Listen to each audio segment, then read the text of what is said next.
Hey, everybody. Welcome, welcome, welcome. So glad to be here with all of you. I hope that you all had a great holiday, a great day today, a great day on Black Friday. It's good to be back. We had a great day on Thanksgiving. We got a lot of important things to talk about tonight. So yeah, hit the like button, hit the subscribe button, and hit the notifications bell. Let's have another one of our amazing late night conversations. Let's go. Of the American century. I say that the century on which we are entering can be and must be the century of the common man. A radical redistribution of economic power. I mean, we know that racism is just a byproduct of capitalism. Everything would be all right if everything was put back in the hands of the people. We need a government that will make sure Americans are taken care of and organize the economy to serve the people, not the profits of a wealthy few. We now have the techniques and the resources to get rid of poverty. We got to start getting out there with the people. Get out of the movement and get to the masses. We need a government of action.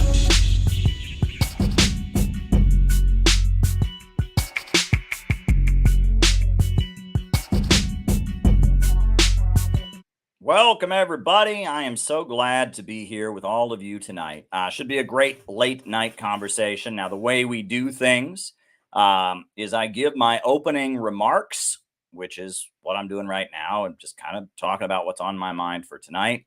And then from there, I do the roll call to call you all out as I see you, names and locations. We find out who is on the other side of the camera. And then from there, I answer your questions for the rest of the night. So if there's something you want me to react to in the second half of our show, you can send me a super chat on YouTube. You can send me a Rumble rant on Rumble. You can send me a Rockfin tip on the Rockfin. And one way or another, in the second half of the show, I will do my best to give you an answer. That's the way the cookie crumbles. That's the way we do it here. Obviously, quick announcement. I will be going into great detail about this later. But I'm headed to Portland this week. In a couple days, I will be on an airplane and headed out to Portland, Oregon, because we are going to be having an amazing dynamic event in Portland, Oregon. Some amazing speakers. It is the first Center for Political Innovation National Convention that we are having in Portland. And it's going to be really amazing. Lee Stranahan, who's in the chat, is going to be there. Craig Pasta-Jardula, Scott Ritter, Jyoti Brar, Peter Coffin, Syed Hosseini, Garland Nixon, Rainer Shea, David Rovics, so many great people. Chris Halali from the Party of Communist USA. It's going to be fantastic. Go ahead and register if you haven't registered already. Go ahead and send us a donation to help us cover the cost of the event. That's going to be great. I'll talk more about that later. But right now, I've got to talk about a matter of burning urgency. I am utterly furious about it. Our comrade, Ranjeet Brar, who I've met on multiple occasions at international communist gatherings. He's a surgeon in Britain for the National Health Service. He is a dedicated communist. He is in good physical shape. His sister, Jyoti Brar, is speaking at our upcoming conference and has spoken at previous events. And she's a great dynamic communist leader. Ranjeet Brar has been arrested in the United Kingdom, and I am utterly furious about it. We don't yet know if he will be charged with a crime, but the police in Britain arrested him, not for anything he did, but for a pamphlet that he sold. He had a pamphlet on his literature table, and they arrested him for inciting racial hatred for a pamphlet he sold on the history of Zionism.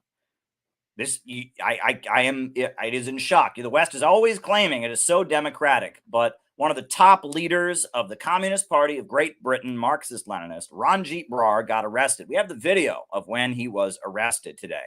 There was a Palestine rally happening in London today. He went to the rally, and just like every other rally, they have a literature table, and the police were going through and looking at everyone's literature table. They saw the pamphlet they had on the table called Zionism, which is their pamphlet against Zionism, and they put him in handcuffs. This is what happened. Temporary simply not long enough to as a union, we reiterate no justice, no peace. No justice, no peace.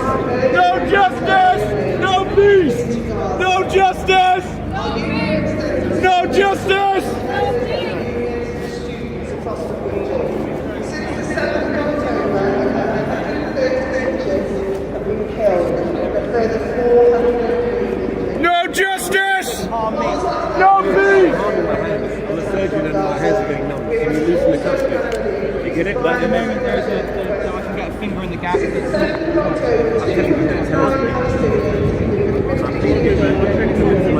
I've done nothing wrong.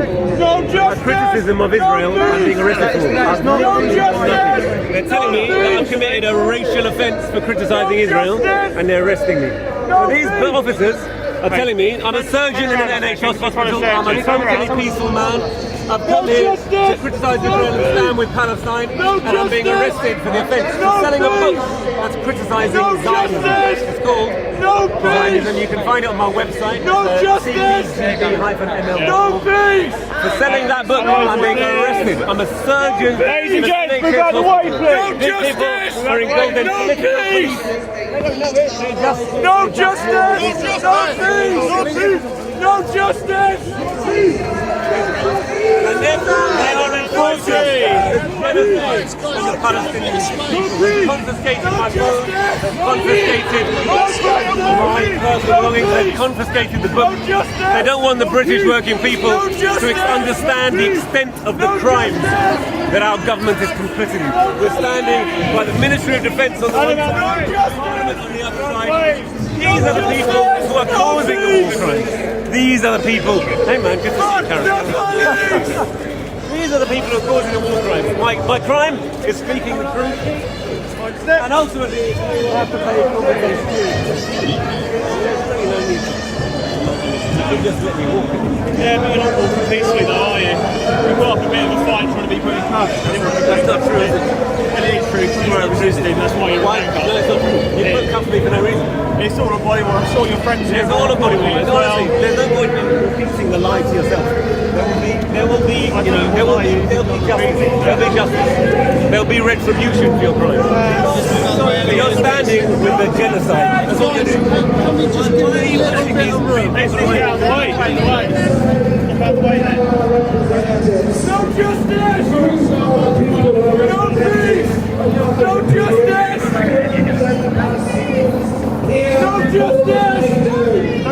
No justice! No justice! People what's the point of going on demonstrations? People in Palestine are watching you. People in Ramallah, in Nablus, in Gaza, they will know that London is marching for them again. We must keep on marching, because this is not peace. What's going on now is a pause in the Ramallah in Gaza. No justice! No peace! It means ending the occupation. It means bringing down the wall. It means troops out.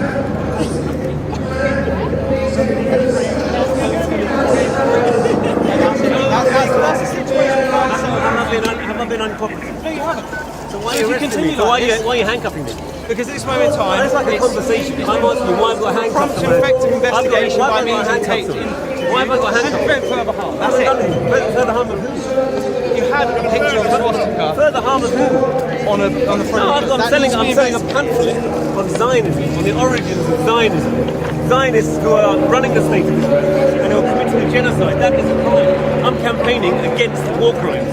You're arresting me for nothing. There's no need to put handcuffs on someone who's totally cooperative in life. I'm walking with you. What's the need for handcuffs? There's no need. Ask any of them. You don't need to put handcuffs on someone who's not resisting. What's the point? Why? Are you unclear on this aspect of the law? You are restraining me. You are using unnecessary force, which is unnecessary, unreasonable force. No, it's completely We've been talking for about an hour. About 2 hours. Hands the pavement for us, please. I've told you I'm an NHS. I've told you that I'm compliant with you. Why are you doing cuffs on me? They're unlawful. You're making my hands made for comfort. it back to Snyder. We'll double check him for you. Make sure you're not too tight for you. Okay, sir. Don't push me. First step back, please.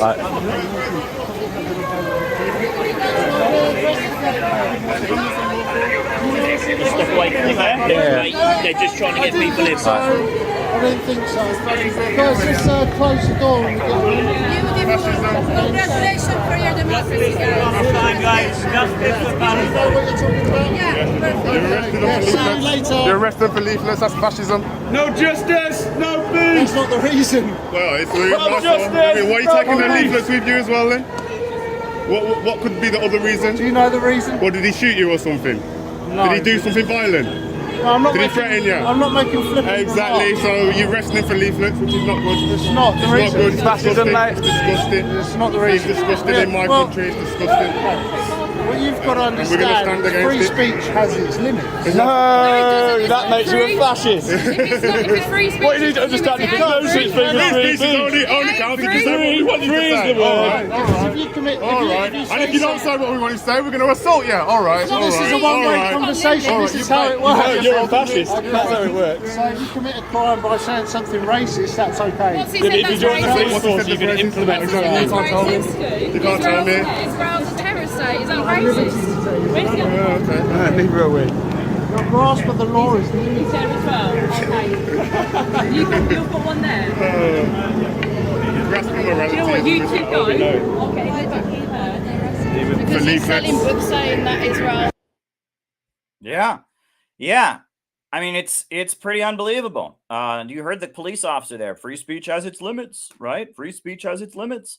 Here is the arrest. This is actually like how the arrest started. You saw him being handcuffed there. This is a few minutes beforehand. This is another video someone shot of their phone of the whole incident, of how they came up to his literature table. They saw the pamphlet, which is on the history of Zionism, and they arrested him for having it.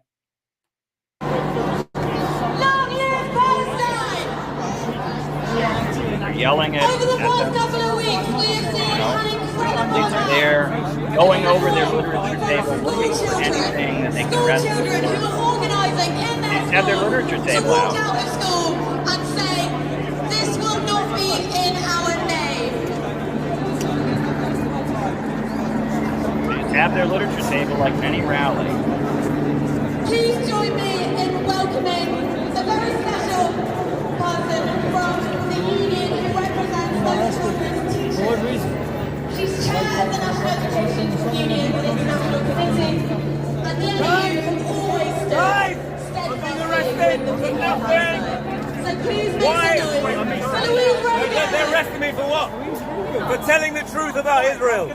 For telling the truth about Israel. Why are you arresting him? I'm the surgeon Why are you- at NHS Hospital. Why are you arresting I'm him? with you peacefully. You take that cuff off my hand. Why are you cuffing me? No, don't you. Why is he doing Why are you arresting him? Why are you arresting him? Why are you arresting him? Let them go! Let them go! Let them go! Why are you arresting them? I'm getting out of here. Yeah, unbelievable. Absolutely unbelievable. Well, his sister, who is a friend of ours, he's a friend of ours as well, is going to be speaking at our conference in Portland a week from today. And she is released all over Telegram the PDF of this pamphlet, this illegal pamphlet. This pamphlet they have made illegal. She is distributing it everywhere. So we want people to read it, right? We want people to get their hands on it. That's what we want. We are gonna try to get as many copies of this pamphlet available. This pamphlet, if you're getting arrested for having this pamphlet, that means it's pretty important stuff that the imperialists do not want you to see. That's what it is. And so, I'm going to post the link. You can read it.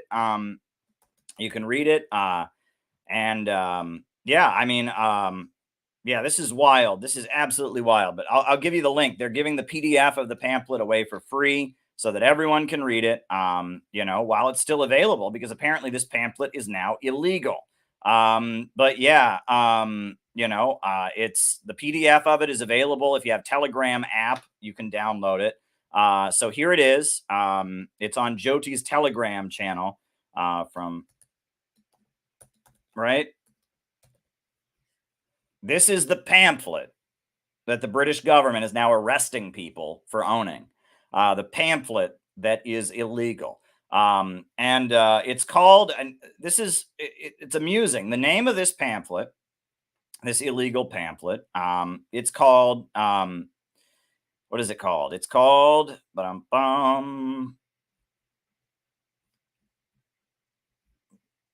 it is called Zionism, but there's a subtitle. It's called Zionism, a racist, anti-Semitic, and reactionary tool of imperialism. And I'll put the pamphlet, the cover of it on the screen here, just so you can see it. I guess they claim that the cover of the pamphlet is anti-Semitic. That is their argument. They're claiming that the pamphlet's cover is anti-Semitic, right? That's what they are claiming. They're claiming that the cover of the pamphlet is anti-Semitic because it has a Star of David and it has a swastika on it because it highlights the cooperation between Zionists and Nazis. And they are claiming that because that cover is anti-Semitic, they have taken Ranjeet Brar to jail. Now, I am trying to look to see if there's any updates, to see if he's been released, CPGBML. See if there's any updates, perhaps, if he's been let out of jail or what else is going on. People were saying maybe they only booked him, but it looks to me like he's being held, right? Yeah. Yeah, it looks, I mean, I'm not seeing any updates. It looks like he's been taken to jail.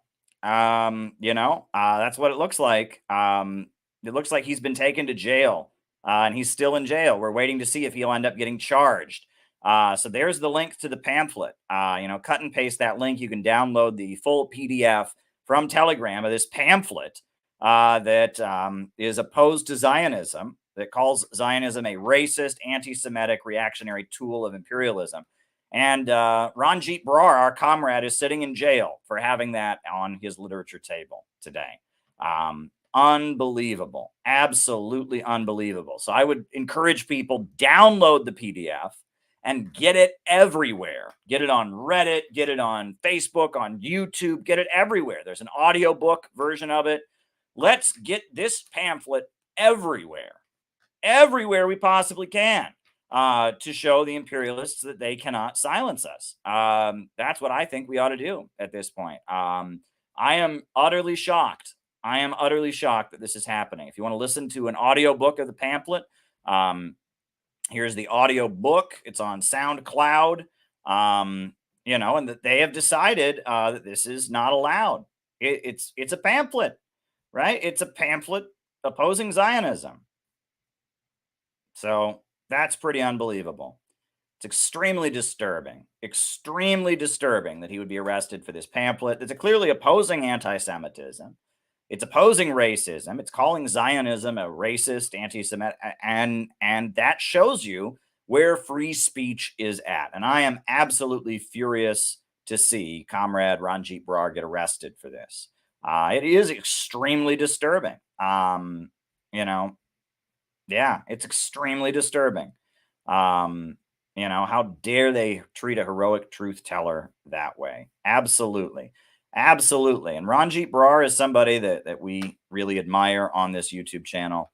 Let's see if I can pull up some great video to kind of show you who Ranjeet Brar is. I've met him. Tall guy, surgeon, communist. But yeah, I'll show you all kinds of information about him.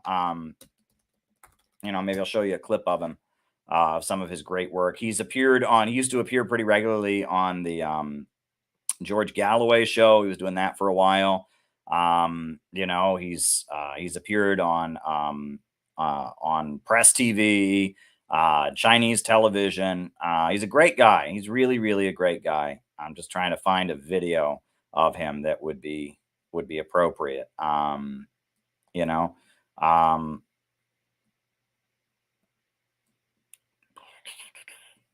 just trying to find you a video of Ranjeet Brar to kind of show you who he is. But he's been arrested. Can you believe it? He has been arrested for his, you know, for his selling of an anti-Israel pamphlet, right? Oh, okay. Well, here's the speech he gave at an event called Imperialism on Trial. I'll put that on, right? It's a good short speech by him. He has all kinds of lectures about the history of communism and Marxist theory and such online. But I'm going to show you his speech from an anti-imperialist event they had in Britain called Imperialism on Trial. So yeah, we'll just download that. Very good. Glad you all are here. Happy Saturday, by the way. A lot of great things are happening. A lot of resistance is taking place against imperialism. So yeah, we're doing good things, but right now we are just outraged. We are filled with outrage that he's been arrested. And I mean, I worry he could face a serious criminal charges of some type. I mean, this is very serious stuff. You know, and I mean, unbelievable. Can you imagine that? The police, can you imagine that? It'd be like the police going into a bookstore and saying, are there any books here that are racist? Oh boy, we're going to arrest somebody. Oh, look, you got any books on your table that look racist to us? You're going to be arrested. I mean, this is, are we going to stand for this? Right? You can sell any kind of book you want. You can read any kind of book you want. I'm sure you can easily buy a copy of Hitler's Mein Kampf at any British bookstore. Are the British police going into those bookstores and arresting the store owner for selling that? Of course not. But yet they would arrest a communist for distributing an anti-Israel pamphlet. Unbelievable. Unbelievable. Good to see you too, Funky. And yeah, we are outraged. Ranjeet is an awesome, awesome comrade. And we are outraged to see what they did to him. Absolutely outrageous. Absolutely outrageous. Absolutely outrageous.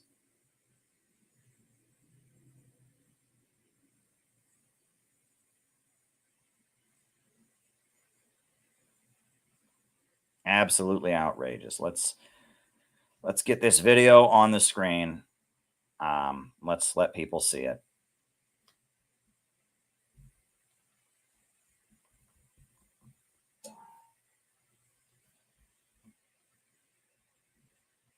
We're going to put his speech about imperialism on the screen to honor our comrade Ranjeet Brar, who has just been arrested, who's probably sitting in jail right now. It looks like he hasn't been released yet.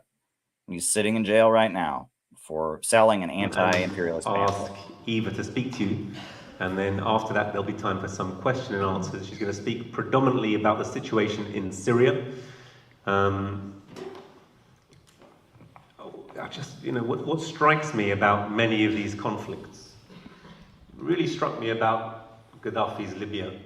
I knew full well that when I was in school, so back in the late 80s, no one really knew about Libya, but then the US bombed it kind of out of the blue. The kids, I grew up in Hemel Hempstead. It was kind of a home of the National Front in the 70s and the 80s. It was a pretty right-wing place. And the kids had a game. They would call it Get Gaddafi. It was a bit like it. But they'd pick a kid they didn't like and run round after them and try and beat him up. And that was kind of their insight into the politics. And this is the way the right-wing media kind of cheerleads for British imperialism and has a direct kind of impact on the consciousness of British working class, who maybe eyes yet aren't opened to the real nature of their imperialist media. But fast forward to 2011, and it still struck me that I'd been to Libya. My relatives of mine had been to Libya. We understood, welcome, we understood the nature of that government, but the vast majority of people I knew had not heard of Libya. They couldn't point to where it is on the map. They didn't know who its leaders were. They didn't know its history. They didn't know what it did. They had no notion of its role in the world. Maybe vaguely associated with Lockerbie, the false, narrative was put across that it was something to do with the Libyans. In fact, it was nothing to do with Libya. It was to do with the US and CIA's covert war on Iran and a quid pro quo, exchange when the US shot down an Iranian airliner as a symbol to them that they would never win the Iran-Iraq war. These are the games that the US plays. They're very casual with the lives of civilians. When they show you 911, when they tell you, it's like you're there. You hear the humanitarian side of that conflict. You listen to the phone calls of the people as they're about to crash into the Twin Towers. You are encouraged to feel such sympathy. American is a great humanitarian. But they will shoot down 300 people in an airline in Iran without thinking about it, never show you about it, never tell you about it, never speak about it in the media, never have a hunt for the perpetrators of those crimes, because they know who committed those crimes. They committed those crimes. And that is the mentality of US imperialism. It pursues with cynical, single-minded, cold logic its agenda. Same as British imperialism before it, who gave over their hegemony, their main leadership of world capitalism, world imperialism after World War I to the United States. Their cynical agenda is simply that of world domination. It sounds so ridiculous to say it, but they want to dominate all markets, all spheres of influence, all resources. They cannot allow, in this time of economic crisis, nations, even capitalist nations, just to have a free and independent existence and shun the economic doctrine of free market fundamentalism, which is essentially let the US in, let other imperialist countries in to exploit your resources, exploit your water resources, exploit every aspect of your market, exploit every aspect of your economy. And should you resist that in any way, you are simply a target. There's an X on your back. And when the United States prints its list of next 5 wars, and you hear Pentagon sources tell you which wars they're going to have, and sure enough, they are the wars that happen. That is precisely why. It's not because people are sitting in the White House and thinking, how can we keep peace in the world? It's because they're sitting in the White House thinking, how can we dominate the world? Who is standing in the way of our ultimate agenda, which is total global domination of the working class? And that means domination of the mindset of people, So we are fond of thinking that the Nazis were the ultimate propagandists, that the Goebbelsian big lie was just that, a product of Nazi war propaganda. But those who really perfected the big lie are those who don't seem to be telling the big lie. Goebbels said you tell a big enough lie, often enough, and people will believe it. But the part of that quote which is not often then repeated is actually when you say, actually then that lie becomes the lifeblood of the state, and the threat to the lie is a threat to the state itself, and you have to do anything to protect the lie. And really, people like Eva, people like Vanessa Beeley, who we had over and spoke earlier, their life and their work and their stories illustrate that point very well. The extent to which the United States and British imperialism have to go to protect the big lie, because the big lie underpins their entire economic model. How is it that 5 people in the world today, Oxfam statistics, not mine, I haven't got the resources to go and gather the information, 5 people, and they don't include in this, the Rockefellers, they don't include in this many large US capitalists. So I'm not sure where they figure. But even according to Oxfam, there are 5 people in the world today who have as much money between them as half the world's population.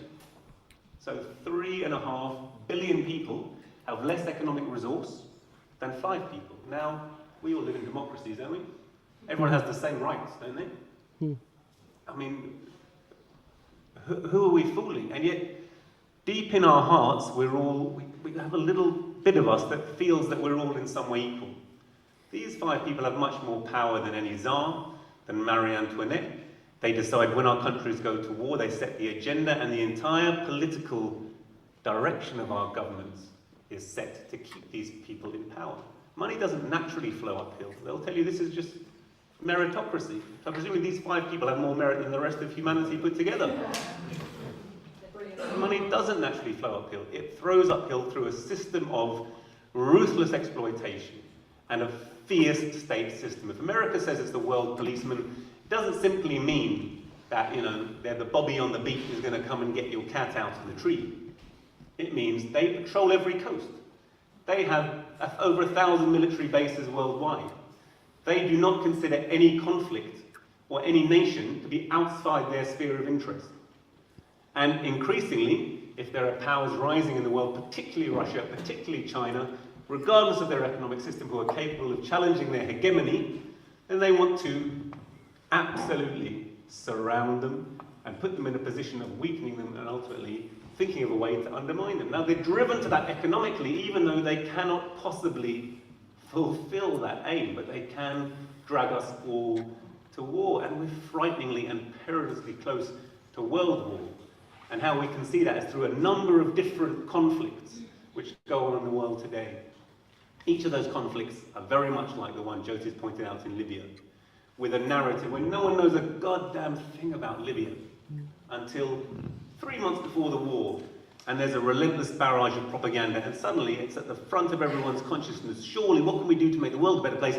We have to get rid of this evil dictator Gaddafi.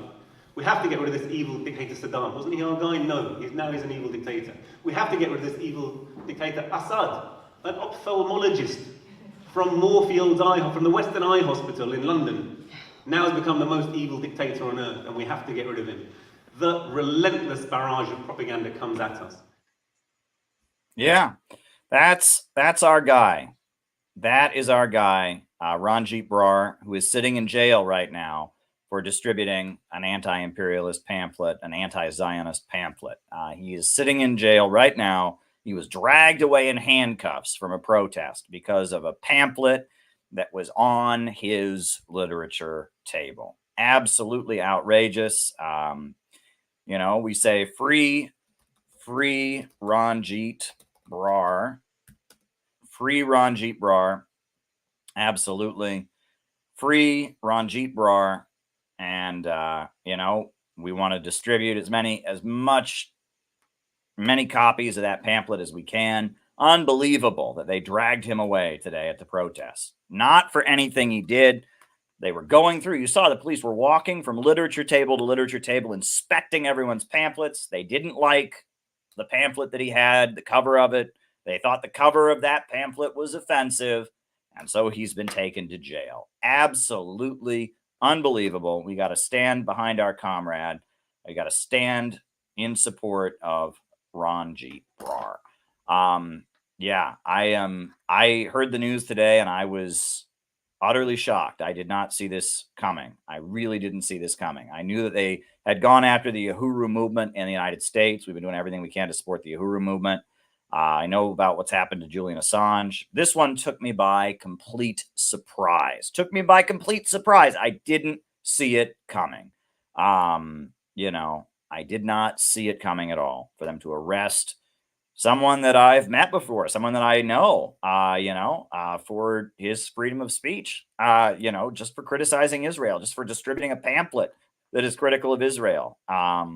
Pretty unbelievable. Now, I did see that Adam Wayne sent a super chat question. I do appreciate that, Adam, and I will answer that in the second half of the program. And please, folks, send, please send more super chats. Give me more to react to, more stuff to talk about in the second half of our program. That's the way these things work. Give me more to talk about. The more that I have to react to, the easier this is for me. If not, I just have to talk off the top of my head. There you go. So yeah, I appreciate Adam Wayne's question. We're looking to answer a lot more questions here tonight. And thank you, everybody. Thank you very much. Another thing, look, I believe that we should be building a united front with everybody who is opposed to war, was opposed to a new war with Russia, a new war with China, everyone who wants to free Julian Assange, everyone who wants to stand with the Uhuru movement, everyone who wants to stop the low-wage police state, everyone who doesn't appreciate the Biden administration and their tech censorship.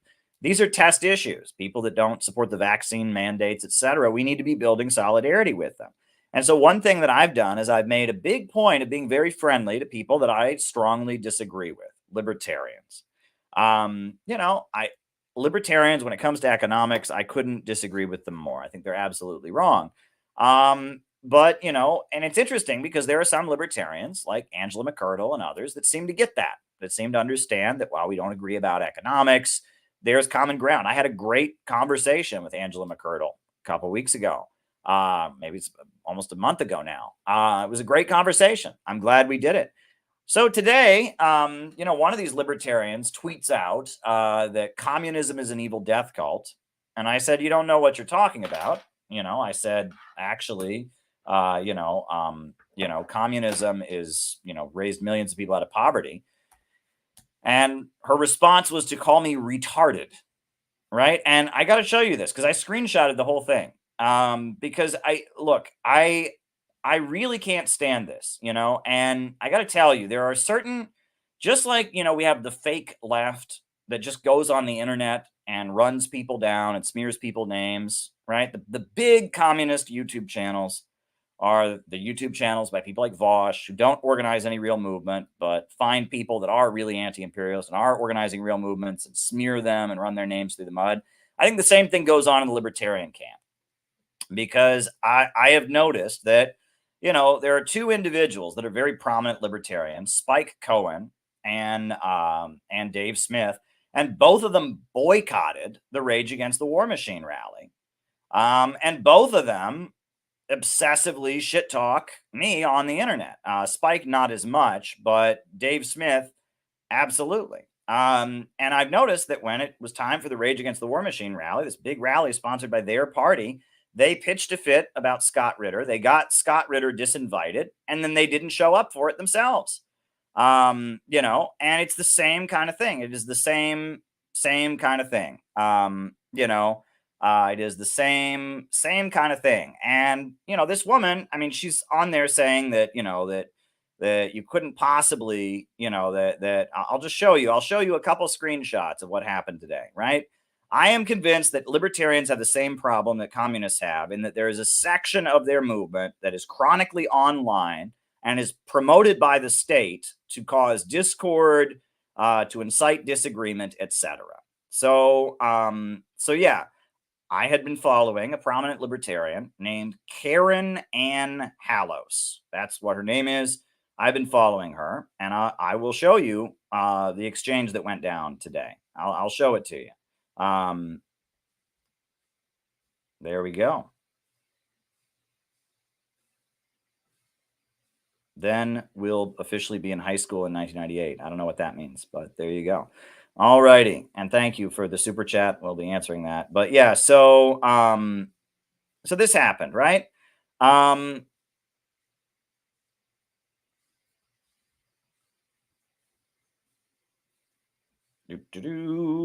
So she tweets, communism is a disgusting death cult.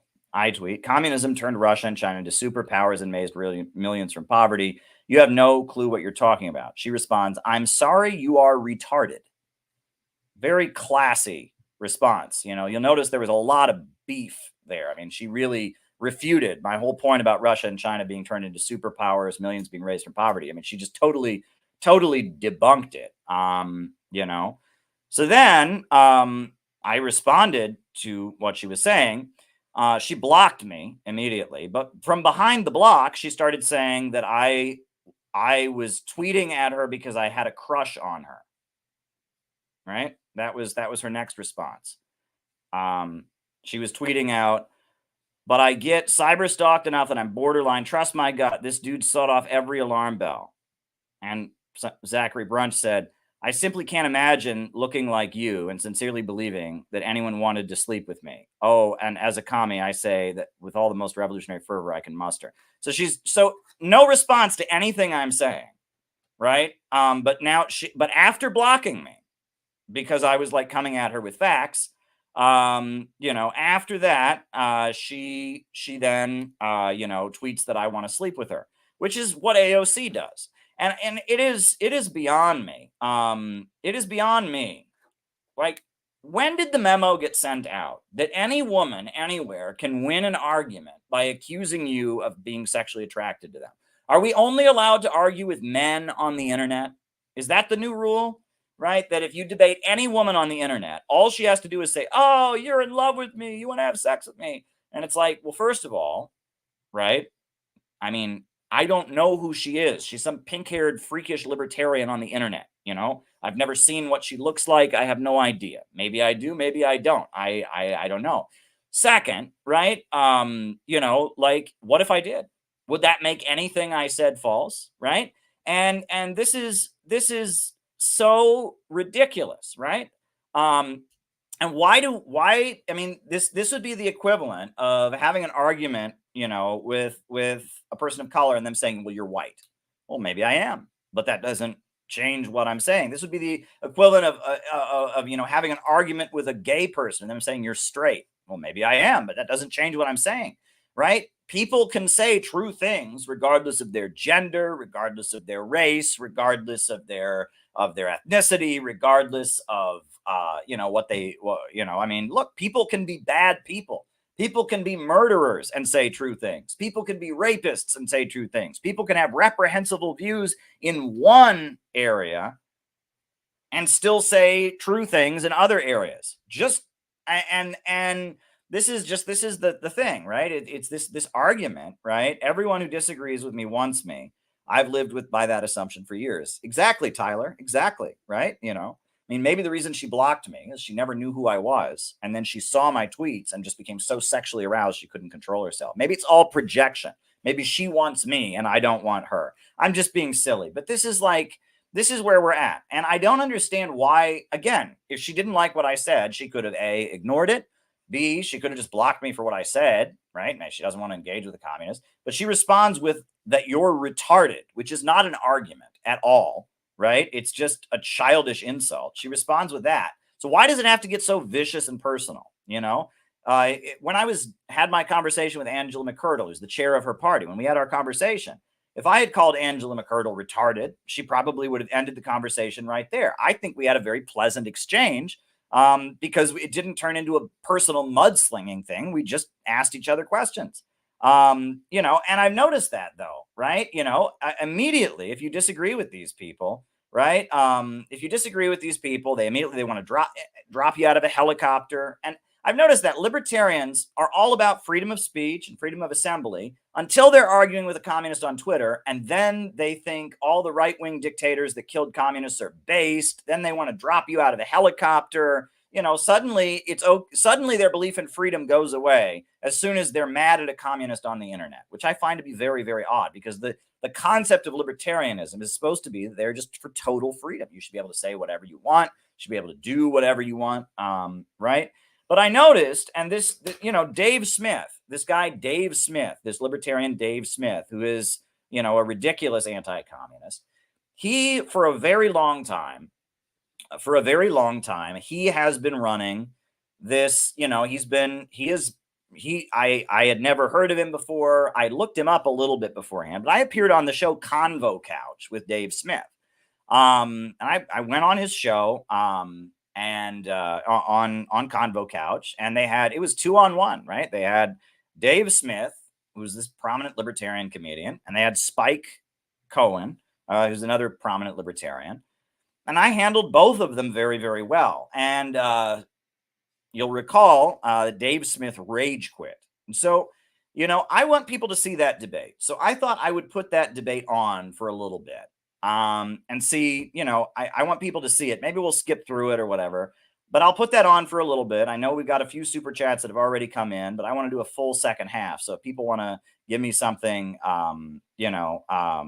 give me something to respond to in the second half of the show. But I thought I would put some of this debate on because it was 2-on-1 and I did a very, very good job. And ever since then, at least Dave Smith has just hated my guts, right? He will tweet at me about, you know, he will tweet at me about Palestine. He will tweet at me about anything. He is just like seething with rage against me because I did so well in this debate.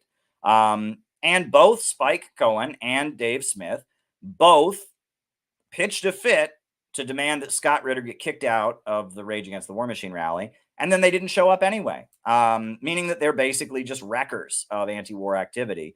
You know, that they're just kind of like they're the libertarian bread tubers. They wreck.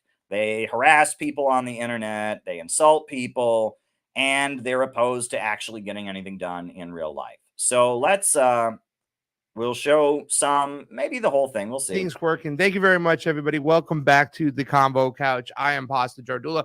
Unfortunately, Fiorella got stuck at the office again today. As you know, she has just returned from the Donbass, doing some great reporting, taking a look and seeing what's going on over there. She wanted to go there since she got on the ground in Moscow, and she was able to get that chance to go do so. Life changing. She says she's going to be posting a lot of stuff, talking about a lot of stuff, what she experienced over there. But unfortunately, she couldn't make it today. Talked about Dave Smith. He's been coming.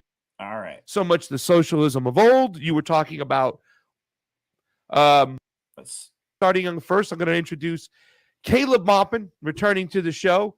As you know, Caleb Maupin, I would classify you as a modern day communist. Would you say that of somewhat of sorts, Caleb? Absolutely. Yeah. I would accept that description. Yeah. Once I heard you talk about socialism and communism, you weren't talking about so much the socialism of old. You were talking about what can we come up with today. I always talk about we need some sort of mixed system. And I think that would be good if we were able to sit down and say, this works for us. We like this. We understand that. We understand the labor aspect. And then we can go from there. So thank you so much for joining the show today to have this conversation. Absolutely. I'm glad to be here, and I'm hoping to engage with the other two guests. It's going to be interesting. It's going to be fun. So let's also returning to the show. I talked about Dave Smith. He's come on the show before. We had the famous, I should say, Jimmy Dore, my good friend. We had the Smith Dore 24, kind of just to play a little marketing there, have a little fun. It's a little bit different with Caleb. Caleb, modern day communist. There's not really a powerful communist party in the United States right now. They're not going to get on any ballots or any party line tickets, whatnot. But you are a libertarian of sorts, and your name has been floated maybe for possible office or position somewhere high or whatnot. The Mises Caucus is now running the show, I should say, new management of sorts in the Libertarian Party, which means nothing to a lot of people because they don't know about the Libertarian Party. And I think a comedian as yourself, a populist person, can really get that message out there, Dave. So thank you so much for joining the show and the conversation today. Well, thank you. We must both be very modern day communists and libertarians because Caleb's dressed like a capitalist and I'm dressed like a commie over here. So that's we're really switching things up. Yes, we are. That's what you're going to get over here at the Convo Couch. Let's bring in our last guest. So true. Look at you. You look like a capitalist, Caleb. Our last guest been on the show before. I've been talking about this guy for quite some time, and it's kind of funny because within the Libertarian Party, people will say Pasta's a spike guy. And that's because after I experienced a lot of time in the Progressive Party, getting in grassroots candidates and whatnot, I didn't see the actual, and forgive me if I'm insulting you here, Spike, the tactician of sorts, well, right. And it's worth pointing out, like, he doesn't know that communists around the world have seats in parliament, that communists around the world wear suits and ties. Like, does Xi Jinping not wear a suit all the time? Right? Does Fidel Castro and Maduro, do they not wear a suit or a military outfit all the time? Right there. It's like he thinks communist is woke teenage Antifa kid in a hoodie, right? The idea that communists wear suits, that's how out of touch with actual communism he is. The demagogue. I came there to present solutions to what they were upset about. They were upset about police brutality. They were upset about the war on drugs. They were upset about disproportionate enforcement. And so I showed up. It just so happened that I was there at a campaign event in Columbus, found out that the rally was happening there. Me and a bunch of other libertarian candidates for office went over. It wasn't that far away. Listened to what they had to say and said, hey, great news. We're the only ones running to end qualified immunity. We're the only ones. Yeah, and keep in mind that the libertarian who was harassing me today on social media has pink hair. So she looks more like their stereotype of what a communist looks like than I do. Not really about solutions, but about anger. Let's be angry and let's remain angry because we showed up to actually present solutions. They were very impressed and many of them endorsed us on the spot. Yeah. And I think that's important because a lot of people in politics right now, they come to demagogue. They wag their finger. They think their way is right. That's the beautiful thing I think about you two in particular, Spike and Dave, is that you guys are listening, you're understanding, you're having conversations, you're just not wagging your finger. At least that's the first impression I got off you guys. I haven't been around in the Libertarian Party long enough to know the true you guys, but I'm finding out more and more information on a daily basis. So thank you for joining us today. Let's start off with Caleb, because I want to know what type of communist Caleb is. We called you a modern day communist, Caleb, in the beginning of the show, because like I've had many conversations with you. You know about your history, you know about your past, right? And I think there's a lot of differences probably in this panel right now. I don't know up front Dave and Spike's view on history when it comes to a lot of communism. I know I had Scott Horton on the show yesterday, and when he had a chance to go after Mao and Stalin, he did. But sometimes history is not what we know of it. It's what's written, what we're told, what we're programmed. And there's a lot of questions out there. But Caleb, why don't you give us a little opening about what type of communist you are and how that relates to what you're trying to achieve today? Well, the first thing I want to make clear is that if I thought that the woke left were a representative of communism, if I thought that these people running around, burning buildings and advocating censorship on the internet, who want to allow Silicon Valley to silence free speech, who support the lockdowns, who are cheering for World War III against Russia, if I thought those people were communists, I'd hate communism too. I absolutely would. And, what I call the synthetic left, these entities that are a result of CIA programs like MK Ultra and the Congress for Cultural Freedom, these folks that are funded by the wealthiest capitalists, George Soros and the Ford Foundation and the Rockefeller think tanks, those folks are not representative of anything that I stand for. I'll tell you that much. The life-changing experiences that I've had is when I've gone to global communist gatherings. I went to the World Festival of Youth and Students in Quito, Ecuador in 2013. I went to the World Festival of Youth and Students in Sochi, Russia in 2017. I've been to Venezuela. I've been to Nicaragua. I've been to countries where there are big communist parties that are leading millions of people. And what's interesting is, Dave, when he was starting out, he said, I look like a capitalist and he looks like a communist. When I go to actual countries where there are big, major communist parties, they wear suits and ties. They look like serious worker politicians, and they represent millions of people. And their focus is on economic development. It's about raising people up out of poverty. 21st century socialism in the Bolivarian countries, socialism with Chinese characteristics, which has raised more people out of poverty than any other system in history. It's about using state power and controlling the market to raise people up. It's about promoting technology and innovation. And the ultimate goal, if you read what Karl Marx wrote in his critique of the Goethe program, is for a society with so much wealth and abundance that the state can fade away, that there can be total equality, social hierarchies can fade away. Labor becomes life's prime want, meaning people only work because they feel like it, to not be bored. It's not a necessity. Labor is no longer a necessity because technology has advanced so much. 21st century socialism. The movement that has raised millions of people out of poverty, that has turned Russia and China into superpowers, that has built some of the biggest telecommunications manufacturing corporations in the world, has the fastest trains in the world in China these days. This system of having an economy that is organized to serve public good and having a government of action that fights for working families and utilizes the market to strengthen an overall state-run economy. That's the vision that has been very successful in both the 20th century and the 21st century. Obviously, the Soviet Union had problems, and we've modernized, and things have changed. But around the world, if you get past the woke left and all these hipster kids that think they're Marxists, there is a global communist movement that runs many countries: Vietnam, China, Angola, many countries around the world, Cuba, Nicaragua, Venezuela, and they have had very positive results by utilizing a market sector to fit in with an overall state central vision for leading toward that ultimate goal of a stateless, classless world, building up and advancing technology. And I think a lot of libertarians, if they saw it this way, if they saw that we believe in technology, we believe in growth, and we believe in innovation, and we see capitalism and the rule of the world by big banks and big corporations, what Lenin called imperialism, capitalism in its monopoly stage, the highest stage of capitalism. I think if a lot of libertarians saw that we believe in growth, and we are opposed to these global big corporations and the governments that enforce their will with war, I think they might have a different perspective. Well, I'm going to just let one of the guys, Dave or Spike, jump in. I'm assuming when they heard the word state power or state control, that's when they got a little bit of, because, you know, we know how they hate government. I think that, you know, libertarianism obviously has a lot of tendencies of anarchism, where we want no state, we want no overreaching power.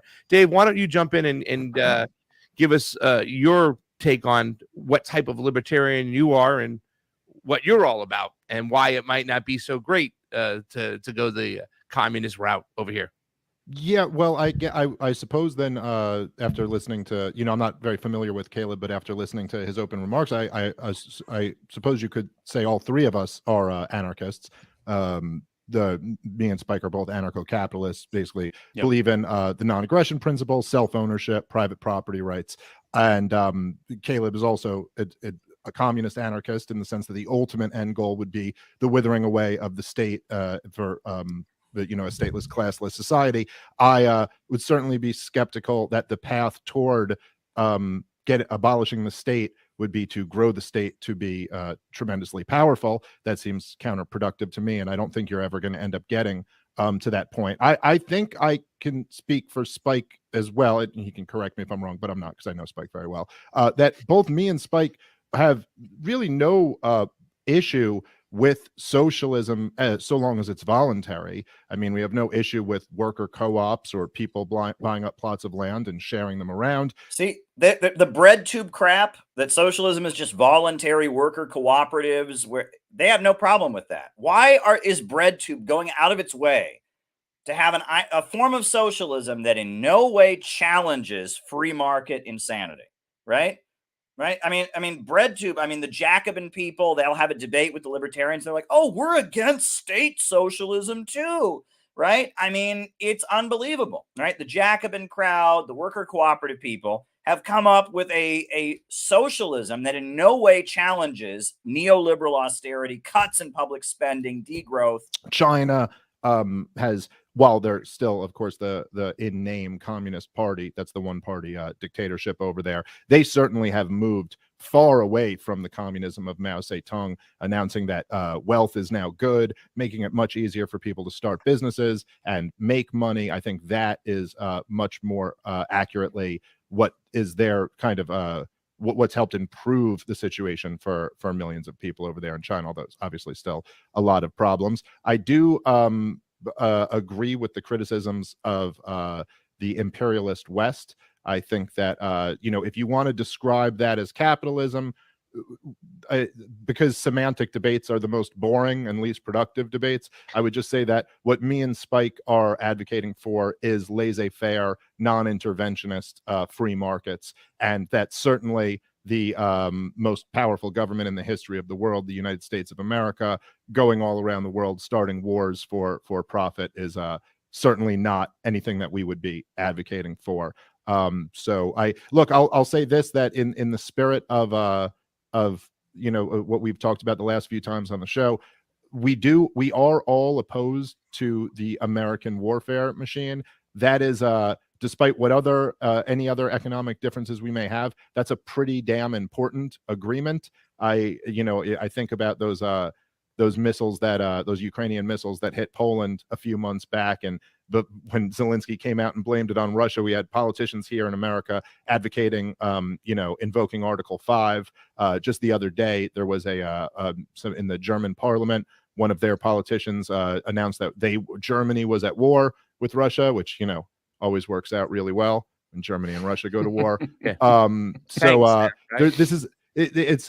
kind of, the stakes are very high. And I do look at this kind of like, if you were like an abolitionist during slavery and you were like, but we disagree on tax policy or something like that, it'd still be a pretty important issue that you were both on the same side of. So I do kind of feel that, But I don't know. I guess I could stop there. Let Spike go. Well, we'll let Spike jump in, because this question I have for Spike is what Dave just said. You know, the one thing talking about, like, he disagrees with the assessment of Mao and Stalin. You know what I'm saying? But this is something that I often, when I have discussions with libertarians about too, as well, is that they'll agree that the interventionism, you know, causes a reaction from these countries to, you know, act a certain way or go to certain, you know, methods. And I'm not saying that they were the Boy Scouts by any means, but I've been down to Nicaragua and I've seen collectivism, and I've seen the number one issue be national sovereignty and the way a country has to bond together. I mean, we talked about this briefly, Dave, before the live show. It's about Cuba, like, you know, Castro, like, he didn't come out there and like, communism, it's what's for dinner. He didn't sell communism. He was forced to eventually go along with the Soviet Union. And Caleb, we've talked about this too as well. Yes. So when you talk about Mao, when you talk about Stalin, the thing that kind of gets me, and Spike, please jump in, because, you know, I want to also know what your biggest beef with socialism is. But a lot of these collective countries, or countries who've gone through this collective government, it's just simply a reaction from the empire with their boot on their neck. So how can we really be criticized? How can we criticize all these other countries and all these other governments, especially the systems, when we have to clean our own house first?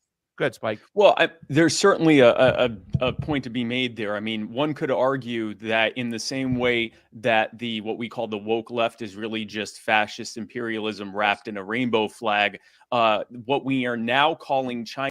I agreed with him. I absolutely agreed with him, right? You know, I am not that, right? They're used to debating people who disavow every communist government and say, well, that wasn't real socialism. They're used to debating people who just say, well, you're a white male supremacist patriarch, shut up. I actually talk about economics. I've actually studied this stuff, and it drives them up the wall. Policy where the corporatists who run things in the Western world, in order to basically destroy their smaller competition, so poison the well with regulatory burdens and tax burdens in their home countries that they destroyed their competition, with the idea that they would go over to countries like China and like Vietnam and so forth and set up shop there, and then use the U.S. military to guard, protect their products as they're shipped back into this country, thereby basically closing off entire markets to themselves. The exchange there, the trade-off, was that China would adopt an increasingly a less communist or less socialist push for how their government is run, and more of a corporatist one, which is why we see a lot of the elements in China that we see in the West, but just even more so. Yes, we see this broadly or seemingly fastly growing economy, but we also seeing an increasingly authoritarian structure, more and more censorship. We were talking about censorship earlier. We see more and more censorship. We see more and more of an aggressive stance in the region. Although nothing. You're talking about China now, right? You're talking. Yeah, we're talking specifically about China. This is the thing. I don't want to interrupt you, but see, as you're saying that, Spike, and I got to stop you and stuff like that. We're talking about there being more authoritarian, they're being more this. They're lifting way more people out of poverty, and our streets are getting filled with more and more homeless people. You know what I'm saying? Well, so and this is I don't mean to stop you, but this is the part until the debt bubble bursts. So China, we talk about the debt bubble and inflation that's happening here, and the looming threat of that. If you compare that to China's, it's barely even comparable.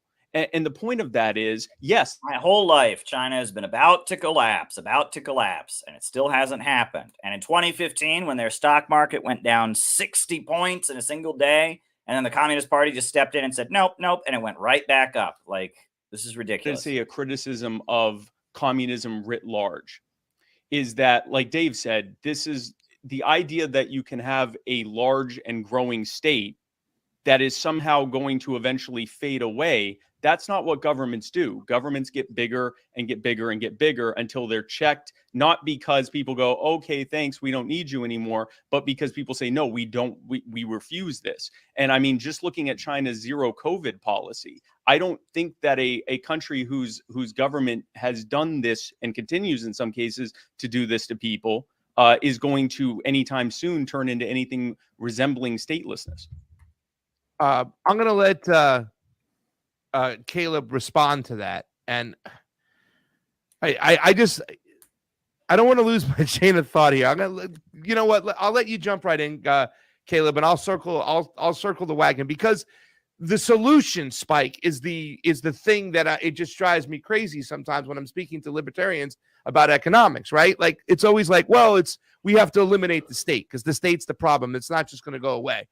I don't think that government is just necessarily the problem. I believe that people are the problem. It's not that government is corrupt. It's that people are corrupt. So how just by removing the entity of government is just this going to straighten itself out? And let Spike respond to that. Yeah, I'd like, I'll answer that specific thing, and I won't go into a whole diatribe so that Caleb can talk about this. Government is simply people with centralized power and presumption of authority. That's what government is. So yes, we understand that there is no what we call a Rothbard button where you can press it and government goes away.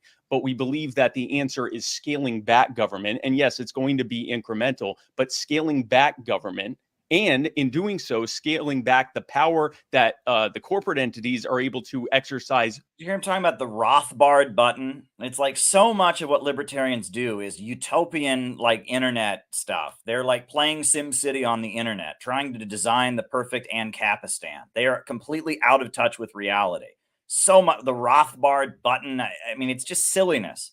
Right? I mean, they accuse us communists of being utopian, but we're not playing around designing utopias on the internet. Corrupted through power. You can look at their websites where the libertarians are arguing about whether rape towns should exist in Ancapistan. Couple things I want to say. The first thing I want to say is we got to be clear about what terms mean. You know, when you all say capitalism, you probably just mean freedom, starting your own business, etc. And we have different definitions of these terms. When I say capitalism, I mean a system where production is organized for profit, where the primary motive force behind economic activity is private entities looking to enrich themselves. Socialism is when the means of production, the banks and the factories and the major industries and the centers of economic power are forced to operate according to a central plan, so that growth is no longer restrained and they can continue to operate without the boom-bust cycle and without the problems intrinsic in capitalism. I always use the example of self-driving cars. In a rational society, self-driving cars would be a great thing. All the labor that goes into driving and traffic courts and Uber drivers would be gotten rid of. People could focus their labor elsewhere. We'd have a much more productive society. But Andrew Yang pointed out that under our system, self-driving cars would lead to riots in the streets. There would be mass unemployment and hunger. And this is the problem of capitalism. The capitalist is always looking to produce as many goods as possible. But in the process of doing so, he wants to eliminate the jobs. The worker cannot buy back what he produces. You have a frequent problem of gluts and overproduction, the tendency of the rate of profits to fall. This is the Marxist understanding. And I also want to talk about, you know, when you talk about freedom, and this is a very important point. And I guess freedom in any society is always proportional to the amount of economic development that there is. Nobody anywhere in the world was talking about freedom of speech or freedom of religion or freedom of assembly until like the 1400s in Europe. And were people just evil until John Locke was born? Of course not. There was just not a level of economic development that could necessitate and allow that kind of freedom. That the dawn of capitalism emerging from feudalism gave birth to a new level of abundance and productivity in society, which led to a new level of freedom. And the understanding that Marxists have is that with a rationally planned economy, the level of abundance and prosperity in society can grow up to the point that eventually we can have a world in which a state and a government is not necessary. But the road to doing so is getting past the artificial restraints on human productivity that come from the irrationality of the market. We need a government that will control the means of production. And, you know, when you said that China has this debt bubble that's hanging over their heads, I've heard that my whole life. China's always about to fall. Capitalist economists, they look at China and they say, oh, that they can't have this much growth. This isn't possible. According to the laws of capitalism, yes, they should have a big correction. Their economy should have crashed about 10 times by now. But it hasn't because profits are not in command. In 2015, when their stock market went down and dropped dramatically, within a week, it was right back up because the Communist Party made some phone calls and they banned short selling and they threatened people on the threat of arrest if they moved in certain ways. And the state-run industries were told what to do. And the stock market bounced right back up because profits are not in command. And I will say, you know, with all due respect to our friends here, one of the frustrations I have with libertarians is the selective interpretation of what's capitalist and what's socialist. You know, libertarians told us Obamacare was communism. You know, that because the government's getting more involved in healthcare, we're going to have full communism and gulags and death camps. Obamacare is communism. But China, where the government owns the banks, where the government owns the major industries, where they have 5-year economic plans to plan out their economy, where there's a Marxist-Leninist party that's in charge, where even private corporations can't do what is profitable and are basically told what to do in line with the central plan. Somehow that's capitalism. Why? Well, everyone knows communism doesn't work and China's successful, so it must be capitalist. Whereas Obamacare, you know, which is just an adjustment of our for-profit healthcare system, which is a disaster. Oh, well, it must be communism because it's bad. And this is this selective interpretation. Anything bad in the United States is communist. Anything good China does is capitalist. Well, you know, hold on. That's not what we said. Yeah, can we respond to some of this? Yeah, let's let Dave get in there, because I think, in all fairness, I don't think it was a lot of the libertarians that was saying that Obamacare was communist. I think it was more of the Alex Jones type and neoconservatives and populist right. But go ahead, David. Yeah, I think you tore that straw man to shreds, but that's not what any libertarian who said Obamacare is communism is probably just goofy and stupid. I don't know. Well, what I said, most libertarians and most free market people were saying that. And look how upset and hot under the collar he is. Like, his face is getting red already. Like, he's furious that I dared know anything about health economics. Insurance companies would go up, and we were completely right about that. What I actually said just a few minutes ago here was that China moved away from communism, comparing their current regime to Mao Zedong, and I think that's objectively is that a true. fair statement? Caleb? They now praise wealth. They now allow people to own businesses. I mean, like, yes, it's less communist than it once was. Can we just I don't agree with that. I think communism always praised wealth. If you look at Karl Marx, he was saying that, you know, the ultimate goal is a society with so much abundance. The goal of the Communist Party is to increase wealth in society. The problem with capitalism is that it holds back productive forces. In China, during the 1950s and 60s, they had a heavily state-run economy. In the 1970s and 80s, they adjusted to have more of a state sector. But the Soviet Union did the same thing. In the 1920s, they had the new economic policy in the Soviet Union. Then you had Stalin and the 5-year economic plans. And that socialism is always adjusting.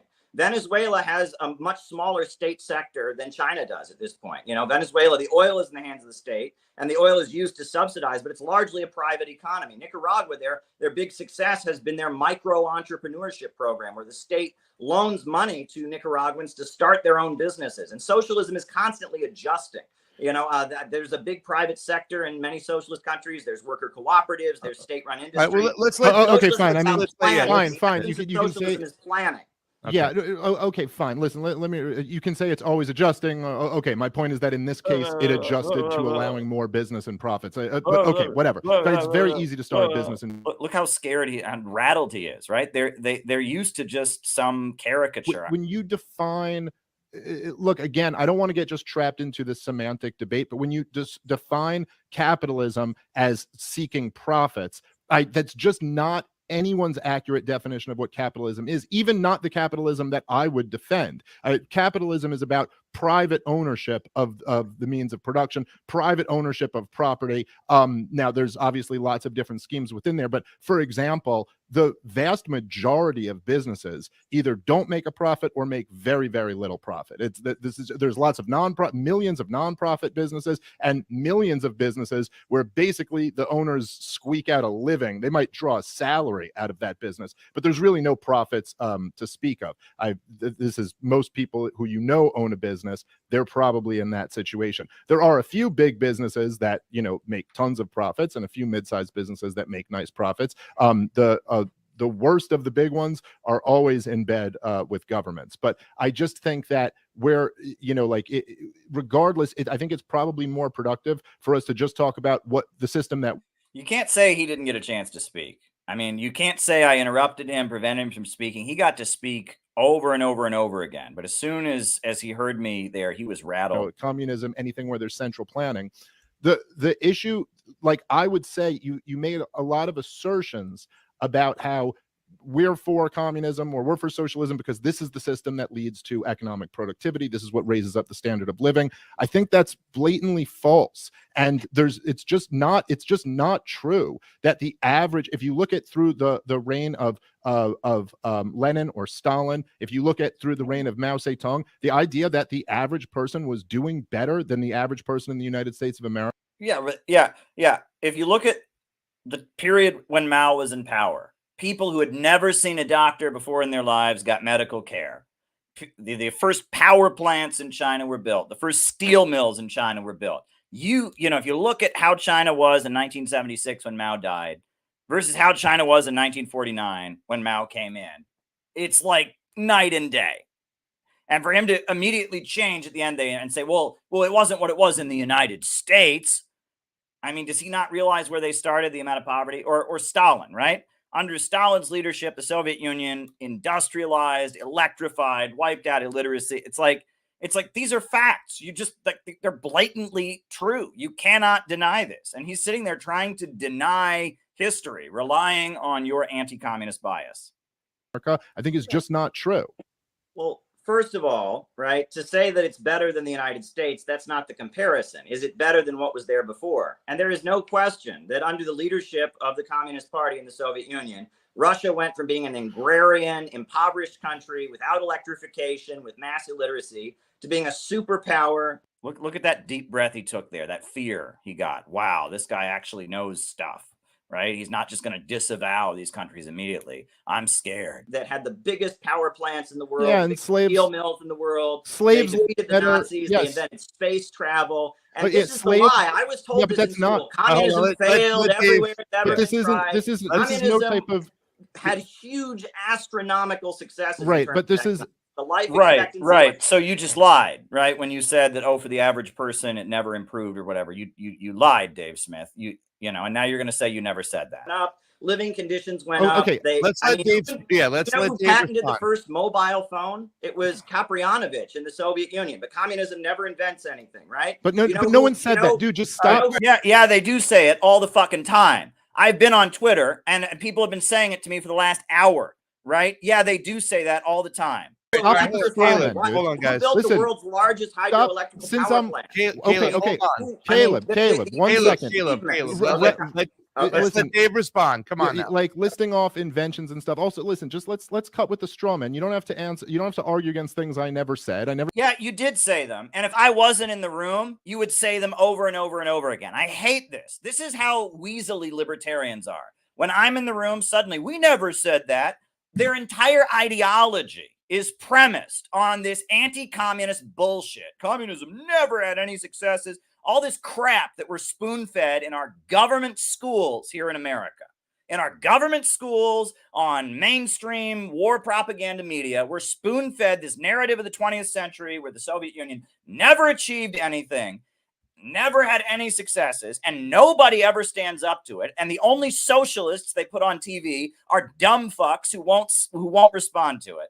That's the whole premise of libertarianism, is that capitalism is the only system. Everything we don't like is communist. And I get on there and I just start debunking that. And then they go, we never said that. Yeah, if I wasn't there, you would have focused on it. And if I wasn't there debunking it, if I didn't have economic data to debunk it, you would have made that your entire argument. And he did say that earlier. Oh, Stalin and Mao, there just wasn't economic success. You heard him say it earlier. He said there wasn't economic success in China under Mao. There wasn't economic success under Stalin. And now suddenly he never said that. I never said that. I never said that. Said communism didn't invent anything. I also think that this idea that say like, well, things were better than they were before under these systems. I mean, sure, not for the millions of people who starved to death, they weren't, but for some... Actually, yes, because millions of people were starving to death before the communists came to power, and they built modern mechanized agriculture and built a modern farming system and solved the problem of starvation. So actually, yeah, they did improve that. Some people, I'm sure it was. Starvation was much larger before the communists. Let me just get a sentence. All the time. All right, let me just get a sentence out, dude. The communists cured the famine. They're the ones that eliminated.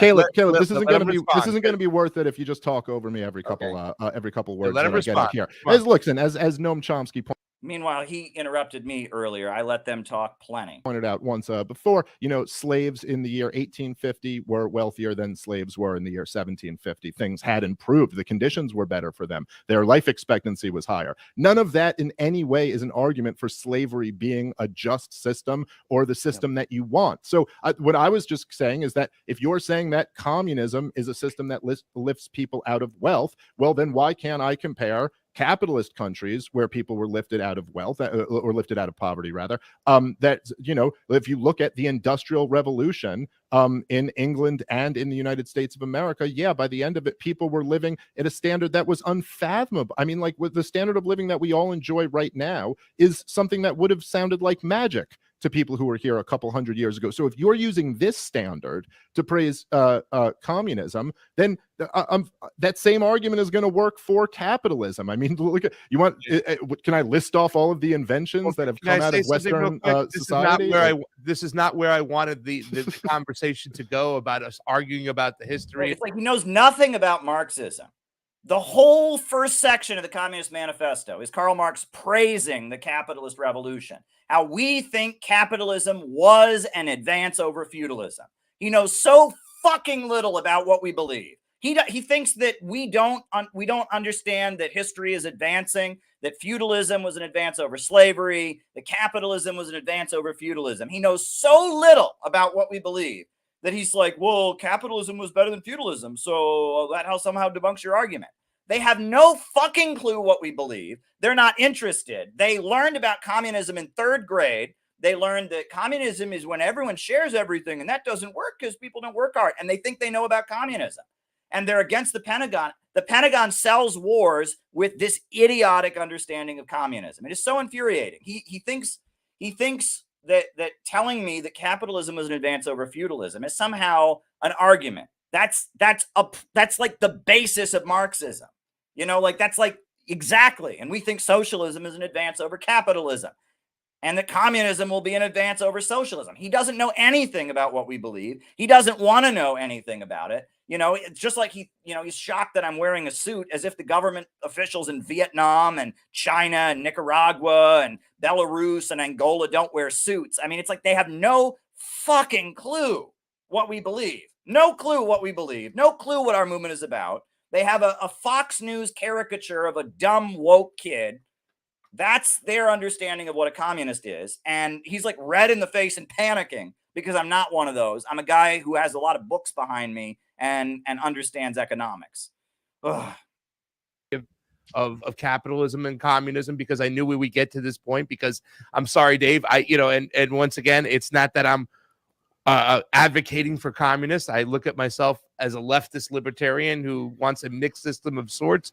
But at the end of the day, I see a lot of Americans in all different types of ideology, especially on the conservative right side, whether it be libertarian, populist right, that want to wag the finger at all these other countries and their systems when they have a lot of these systems because of our actions. It's just I don't disagree with that. Listen, I don't disagree with that. And so if we have this argument about like, oh, why communism is so bad, I want to know why Austrian economics and that's capitalism in your mind, Spike and Dave, how it's going to work today.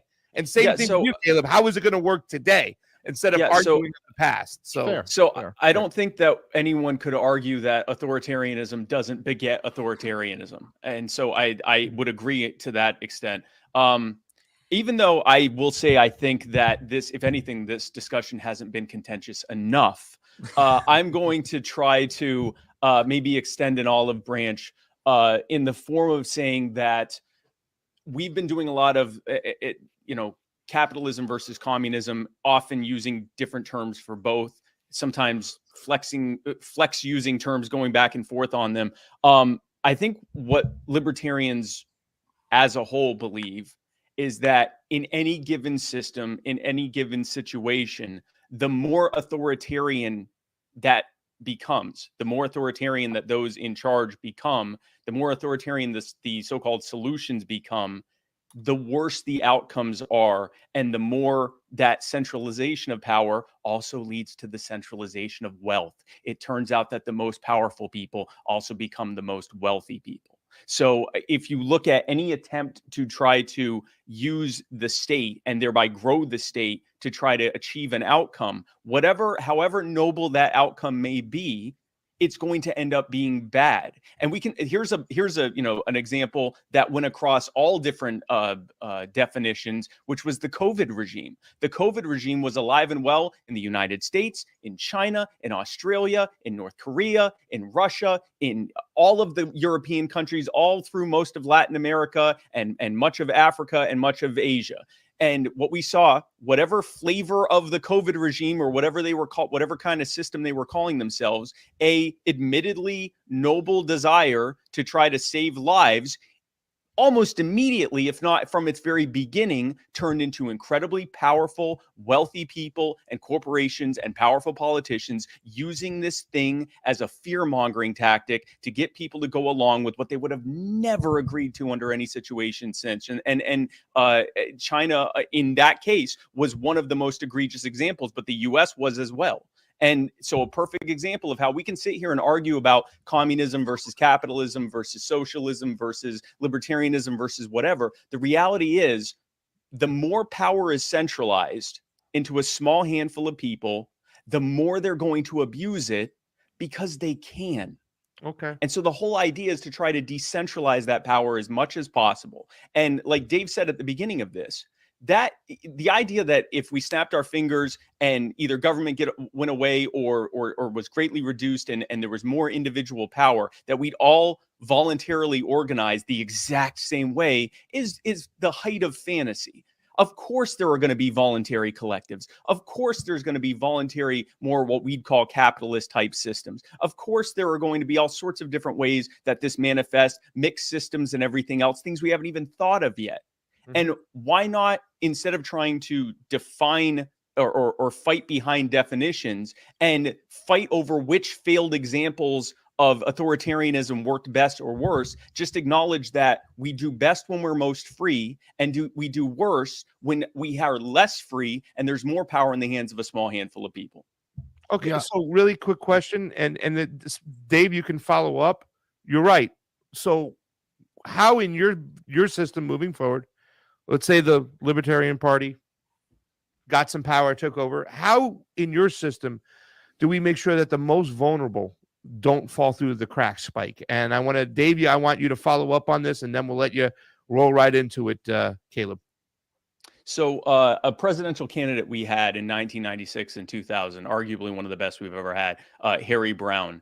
He liked to say that, what government's main function is to walk up to you, break your legs, steal your wallet, use some of the money to buy you some crutches, and then say, hey, if it wasn't for me, you wouldn't have any crutches. And so I would say that first and foremost, absent government or again, because Dave and I are both anarcho-capitalists, the Libertarian Party has minarchist constitution. Yeah, you can't say they didn't have an opportunity to talk. These guys got to talk and spew their libertarian nonsense. Plenty.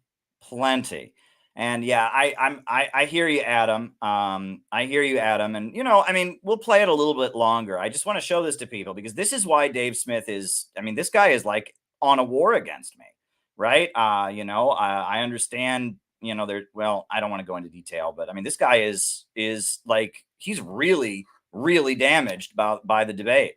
Dave Smith, not the guy talking now, it's Spike Cohen, but Dave Smith, the guy in the hoodie, he is like terrified of me. He is like trying to incite people against me, etc. Like he doesn't want me to appear on any alternative media. He's like out of his mind, right? Because God forbid I be smart, and it's the same shit with Unholy Rome, who hates me because I know that Marx supported Lincoln. God forbid I be smart, that I study economics. I know what the fuck I'm talking about. Forgive me for not being stupid enough. Right? Everywhere I go, I encounter this, right? People say, oh, I wish I was smarter. No, you don't. Unholy Rome, RBN have waged war against me because I'm intelligent, right? Certain other people have waged war against me because I'm intelligent. Dave Smith is now out to get me because I did this debate and I know stuff and I'm intelligent, right? They all want to kill the smart guy. And, meanwhile, if you have pink hair and you just block people and accuse them of wanting to sleep with you every time you disagree, then your social media blows up. It's infuriating. Dave and Caleb get Dave, jump on in because then in on this too. All right, Dave, jump on in, because then me and I'm sure, because I have a lot of questions. I have a hard time with this part of the libertarian mindset. I really do. Like, I get the fact, and don't get me wrong, I have some beautiful anarchist friends. Keith McHenry, who started Food Not Bombs, is one of the greatest anarchists. Yeah, but apparently, according to Unholy Rome, I'm a big fat racist for saying that Marx supported Lincoln. And there's no difference between patriotic socialism and national socialism. He called me a fucking Nazi for pointing out that Marx was a supporter of Abraham Lincoln and that the Civil War was the Second American Revolution. It's the same shit everywhere I go, because I'm not dumb. If I were only stupider, I would get some fucking respect in this world. But because I take this seriously, because I don't just tell people what they want to hear, I strategize and try to figure out how to get actual shit done in the real world. Dumb fucks that just get on there and repeat at people what they already think. I'm really tired of it. I'm really, really tired of it. It happens everywhere. And I'm really tired of it, right? Let me just address this point before we continue with this, and then we'll watch something else. I got something else I want us to watch. But if someone's your friend, they don't just tell you what you want to hear. They tell you what you need to hear. Okay. That's what a friend does. And, I've told the socialist movement that they need to get over this being triggered by American flags. They need to get over this being triggered by Abraham Lincoln. They need to find parts of the American culture that they can embrace. Right. And the response of the socialist movement is, no, I want to be mad. Caleb, why are you ruining my emotional catharsis of burning the American flag, my little temper tantrum against America? Why are you ruining that for me? You must be a Nazi. Right.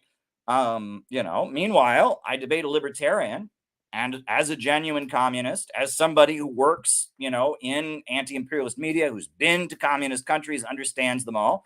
And I just represent my views, and I'm very polite in this debate. I didn't insult them. I didn't, I just sat there and, and attacked them and laid out, just basic economic data. And it's been like this debate happened over a year ago, and Dave Smith is still like seething against me and is like still like, oh my God, that Caleb must be destroyed. I'm sorry. Should I have not done a good job representing my ideology in the debate?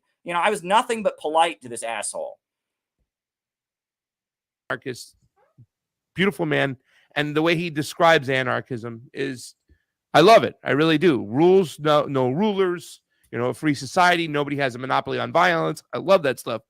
But I still have a hard time thinking that if we just sweat government, that all our problems will go away. That instead of rules being made in a city hall or a courtroom, they won't be made any better. Not to say that they're not. They're made in a corporate boardroom right now, right? So, I mean, we already have that. But please go ahead. Exactly. Yeah, they already are. So. But I think you almost answered your question at the You end almost there. did, yeah. It's like, right. So basically, that's the system that you end up living under, and it doesn't even really matter if it's a corporation or just some very powerful person. So you notice I was supposed to speak next, and they let Dave Smith jump in. He got loads of time to speak. Loads of time. He was not suppressed in any way in this conversation. It's like if you're I don't know. I'm trying to think of like an analogy. It's like if you're just like beating the crap out of your dog and you're like, what can we do to help this dog? It's like, well, step one might be stop beating the crap out of him. Like that'd be pretty. And there's so much that we would do. The idea of getting this government to help poor people. I mean, it's like, okay, step one would probably be stop screwing them over at every single turn. Just like Spike was saying, and it's true for so many jobs. You have any idea how hard it is to become like a plumber? It's insane, the hurdles and the barriers that government sets up. And they're screwed over by the government. Well, Tyler, stick around with me long enough and it will happen. I can guarantee you. They'll come for you too. Absolute outrage. You look at these schools, they spend, the national average is over $10,000 per student per year. And in the poorest areas, these kids come out illiterate. They've collected, $200,000 per classroom per year and done nothing for these kids. So just privatize schools, right? Just privatize education. And defund the schools, pay their teachers minimum wage. That'll help things a lot, right? There you go. Like the answer to the American public school problem is to just completely get rid of public education. Hope these people is kind of, as you guys were touching on before, you're saying this is a question of the nature of people. People have to be willing to do this. And if they're not. Oh, human nature. That's one I've never heard before. No one's ever told me that communism doesn't work because of human nature. Thank God Dave Smith came in. I didn't hear that in like 3rd grade. To promise to help us. Like, that's really the pathway. Literally the first time I ever heard what communism was, someone was explaining to me. Someone was explaining to me that it doesn't work because of human nature. What people need is their liberty. What people need is to be able to pursue their life and not have unreasonable obstacles in their way. And if there are people who fall through the cracks, we need to have organizations that can help them. Longer. There's no reason, I think, why that can't be done voluntarily and why that can't be done at the most local level. The problem when you have like a big national government forcefully, coercively taking people's money and saying that they're gonna, create these programs to help poor people. The problem is that it's completely indiscriminate, and you end up incentivizing or disincentivizing people to work and create wealth or pull themselves out. You end up incentivizing the very thing that you're trying to, eliminate. And of course, it's not just like that drips of the bucket leak out. It's like by the time it gets back to the people, it's a drip of what was put in the bucket to begin with. Think about, like the COVID stimulus checks where they, handed out a crummy $600 to regular people and gave trillions away to giant corporations. It's just, if you're hoping to get this help through a centralized national government, good luck. There's a lot of logic there. I know you want to jump in here, and I'm sure we're going to hear about the history of how socialism worked in this particular situation. Maybe it did, maybe it didn't. Go right ahead, buddy. Well, we want to get away from the history, like you said. So let's talk about, you talk about now how the government is just working for these big ultra monopolies, Amazon, Walmart, the big banks, the big oil companies. That's who the government works for. Meanwhile, it's small business owners who are getting crushed. I want you to imagine that instead of a government that worked for Jeff Bezos and worked for the Rockefellers and worked for the DuPonts and the Carnegies and was crushing your local small business, that we had a very strong government based in communities with organizations in every neighborhood that was getting together, and that government, instead of working for Jeff Bezos, was kicking Jeff Bezos' ass and was kicking the ass of the Rockefellers and was nationalizing the big oil companies and using the wealth to build new highways and new high-speed railway and new universities and giving stimulus and economic money and stimulus and loans to private small businesses so they can flourish. That's the kind of government that they have in Venezuela. That's the kind of government they have in Nicaragua. That's the kind of government they have in China. A government that represents the people and supports the small businesses as well as the industrial working class against the big monopolies and corporations. That's the kind of government that has been very successful around the world. It's a government based in communities that has the ability to mobilize millions of people to beat back the power of big banks and big oil companies and control the economy on behalf of the population at large. I also want to point this out, which is you guys are against wars, and that is awesome. And that is why I will march with you 100 times more than I'll ever march with the woke left, because you guys are against these wars. You're speaking up about the threat of a new war against China, the escalation in Ukraine. But I do want to point out, what is it that the United States war machine goes around the world doing? It goes around the world overthrowing socialist governments and bringing in capitalism. Libya, under the leadership of Gaddafi, had the highest life expectancy on the African continent. It built the world's largest irrigation system. It had wiped out illiteracy. And it was with NATO bombs that Libya was brought into the free market. Iraq was once an independent country selling oil on the international markets, and it's now been brought into the free market with bombs and destruction. After the fall of the Soviet Union, the Soviet Union was toppled and the West came in there, and what did they impose? Under the Yeltsin administration, the Clinton administration, they brought in Jeffrey Sachs of Columbia University, and they imposed radical free market policies. And this war machine is what you guys call crony capitalism. That's what you guys call it. That's a great example of what it is. But my understanding is that all capitalism is crony capitalism. Whenever a small group of people own the banks and the factories and the means of production, they are going to rig things on their behalf. And they're going to try to get rid of their competitors, both around the world and at home. And they're going to try to centralize power in their hands. And what we need is a mass democratic awakening of the people, involvement of the population, to mobilize, to give strength to strong leaders that are strong enough to stand up to the rich and powerful and organize and force the economy to work in public interest, build infrastructure, fund technological research and invention, stimulate economic growth. And really the scariest thing, and this is why I think libertarians are very popular these days, is we can all see that what the ultra rich want, what the World Economic Forum wants, what Jeff Bezos wants, what Bill Gates wants, is they want degrowth. They want to drive down living standards, and this is to save their system. It's the only way they can save their system, because the capitalist system cannot handle the computer revolution. The problem of abundance creating poverty, people being homeless because there are too many houses, people being hungry because there's too much food, the irrationality of the capitalist system cannot handle human innovation. Human creativity and innovation has gone beyond the narrow constraints of the irrational profit organized economy. And so at this point, they're trying to save their system with kind of a global fascism, degrowth, and people around the world are resisting it. The Belt and Road Initiative from China is resisting it. The Eurasian Economic Union of Russia is resisting it. The Bolivarian Alternative of Latin America is resisting it. Humanity is saying, we will grow. We will advance. We will raise people out of poverty. We will have electricity. We will have running water. And that is the global thrust. And I think a lot of small business owners, when it really gets down to it, would prefer we had a government that fought for them against the big monopolies. Well, I mean, yeah. Look, it's just a lot to respond to, and it's hard. We're not going to have time here because we got to go soon to get into all of the like historical arguments. I disagree with your interpretation of a lot of these events. Certainly, it is true that that the war in Iraq and the war in Libya, also the war in Somalia, which really doesn't get talked about nearly as much, but has been every bit in American history. The longest running war now in American history since we got out of Afghanistan.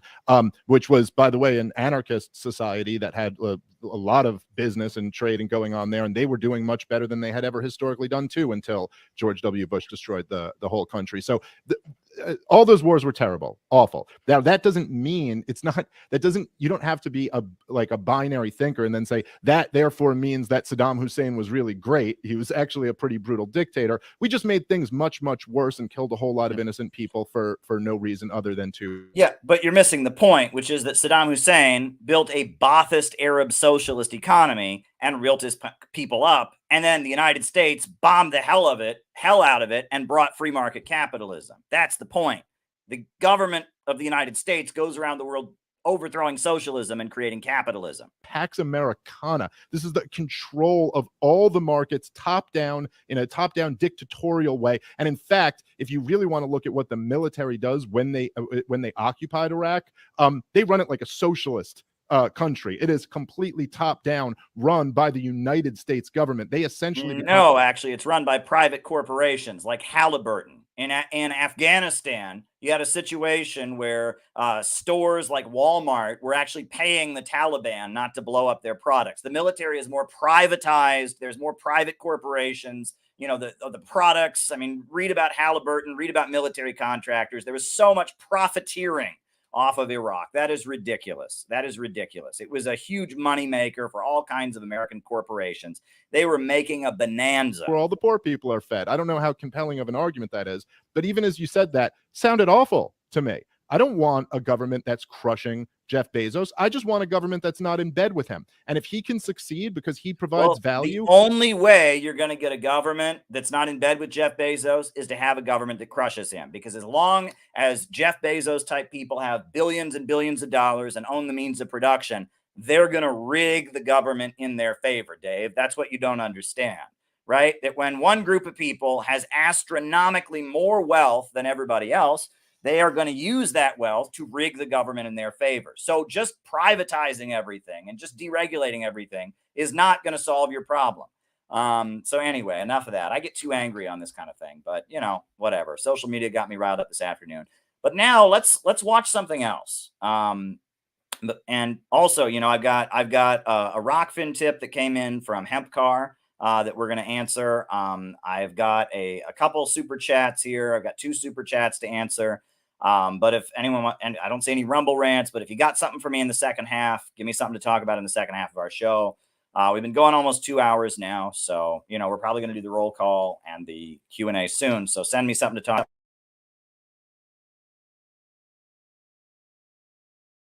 But if we could, I'm going to show this other video. The RCP. They did a response video to Timothy Snyder, one of their leaders, a guy named what's his name? A guy named Raymond Lotta did a response video to Timothy Snyder's appearance on MSNBC. I haven't actually watched it yet, so I thought we could watch it on here. I'm glad they're debunking Timothy Snyder, but I still don't like the fact that they're neutral and that they refer to Russia as imperialist. So I'm curious to see how Raymond Lotta critiques. Raymond Lotta is their economics guy from the Revolutionary Communist Party. I'm curious to see how he critiques Timothy Snyder. So, yeah, I'm gonna put that on. So there we go. Segment. Raymond Lotta. All right, we're gonna skip to when it starts. So Timothy Snyder, for those of you who don't know, he's like the anti-Russian scholar of Yale University, and he is just like a lying sack of shit. And Dr. Grover Furr wrote a book called Blood Lies that completely debunks him. So this is the RCP. This is their response to an MSNBC segment by Timothy Snyder, the head of Russian studies at Yale, who is a notorious anti-communist liar, anti-Russian propagandist. And so let's see how well Raymond Lotta and the RCP do debunking it. Let's just see. I haven't watched it yet, so I thought it would be a good thing to show on these streams. Let's do it. Has relied on these exact elements to wreak havoc. What are the elements here that Putin is working with that actually links his effort in Ukraine to what Hamas is doing? Yeah, I mean, for clarity's sake, I think we should start by pointing out that there's no particular reason to think that Russia is directly behind what happened in Israel. But there is good reason, excellent reason, given Putin's own statements and Russian propaganda, to believe that Russia is rejoicing in it. So in a very broad sense. What the hell? He's trying to say that he's trying to link Russia to Hamas and the Palestinians. Wow.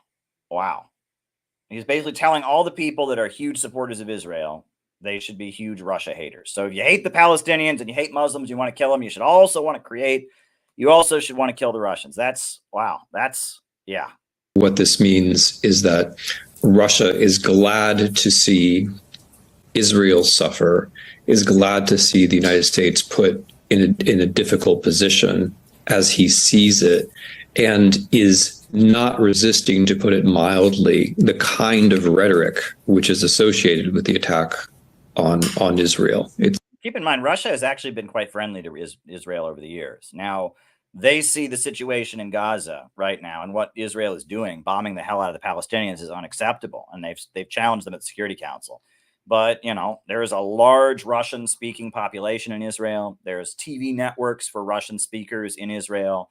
Until, years ago, before the pandemic, when I was going to conferences in Russia pretty regularly, there would be big groups of Israeli guests there. Now Israel is, bombing the hell out of Gaza and murdering all kinds of innocent civilians. And Russia, just like the rest of the planet, he is opposing it. But yeah, it's not a coincidence that we just had a big pogrom inside of Russia itself. Yeah, well, that was proven, and it wasn't a pogrom, but yeah, there was a group of people that went to an airport, in Russia, or in Russian territory, some Muslims, and attacked. And it turned out that whole thing was staged and fomented by Ukrainian forces. Right? Did you see that? Ukrainian forces did that. It was Ukrainian social media bots that psyched up the whole thing, and the Russian government arrested them for doing it. Narrowly, what the secretary has in mind is that in some sense, both Russia and Hamas are Iranian proxies, in the sense that Russia's an Iranian proxy. Okay, look at a map. How big is Russia? How big is Iran? Iran does business with Russia. Russia does business with Iran. They're both oil exporting countries. I think Iran buys S-400 missiles from Russia. But did he seriously, you really think Russia is a proxy of Iran? That's like one of the dumbest things I've ever heard. That is really a dumb statement. Russia is not a proxy of Iran. Iran is not a proxy of Russia. I'm sorry. I've heard some dumb things in my life. That is a dumb statement. Iran helps both with weapons. And as we go forward, and it's like, why are they even having him on here? It's like he's worried that people's hatred for Russia is fading because they're too busy hating Muslims. So they've got Timothy Snyder here on MSNBC to tell us why we should hate Russians and hate Muslims. Like, I mean, this is, yeah.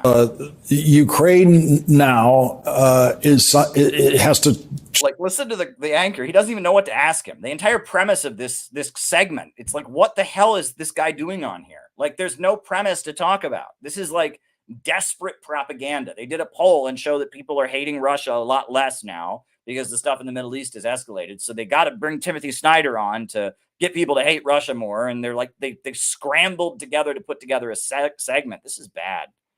Sort of battle for attention both in Washington and elsewhere because of what's now happening in Israel with Hamas. Yeah, and it's a call upon us to think strategically. And our problem with Ukraine has never been really fatigue. I don't like that. They're the ones running the race. We're just holding the cup of Gatorade. We don't get to be fatigued. The problem with us is that we are. Yeah, they're the ones dying while the American government dumps weapons in there, while the USA meddles in their elections, while the USA controls them. Yes, exactly. Ukrainians are being thrown away every day on the battlefield because it's been revealed by Seymour Hersh and others that they know that the Donbass is never coming back to Ukraine. Crimea is never coming back. But, they want to bleed Russia economically. They want to cost Russia some money. So they're throwing away Ukrainian lives needlessly while they tell us that, their hearts bleed for the Ukrainians. Give me a break. Right. Wow. We lack attention span. And war demands attention span. We need to be in a position as we move into the second year of this war to think about what we can do in the middle term to help the Ukrainians to win the war. It's over. What does win the war mean? What does win the war mean? Crimea has been with Russia. Everyone who lives there wants to be with Russia. Even since the fall of the Soviet Union, they've been Russian speakers. There's a big, huge Russian military base. The people of the Donbass kicked the official Ukrainian government out in 2014. A number of them just moved to Russia. 2 to 3 million of them just moved to Russia.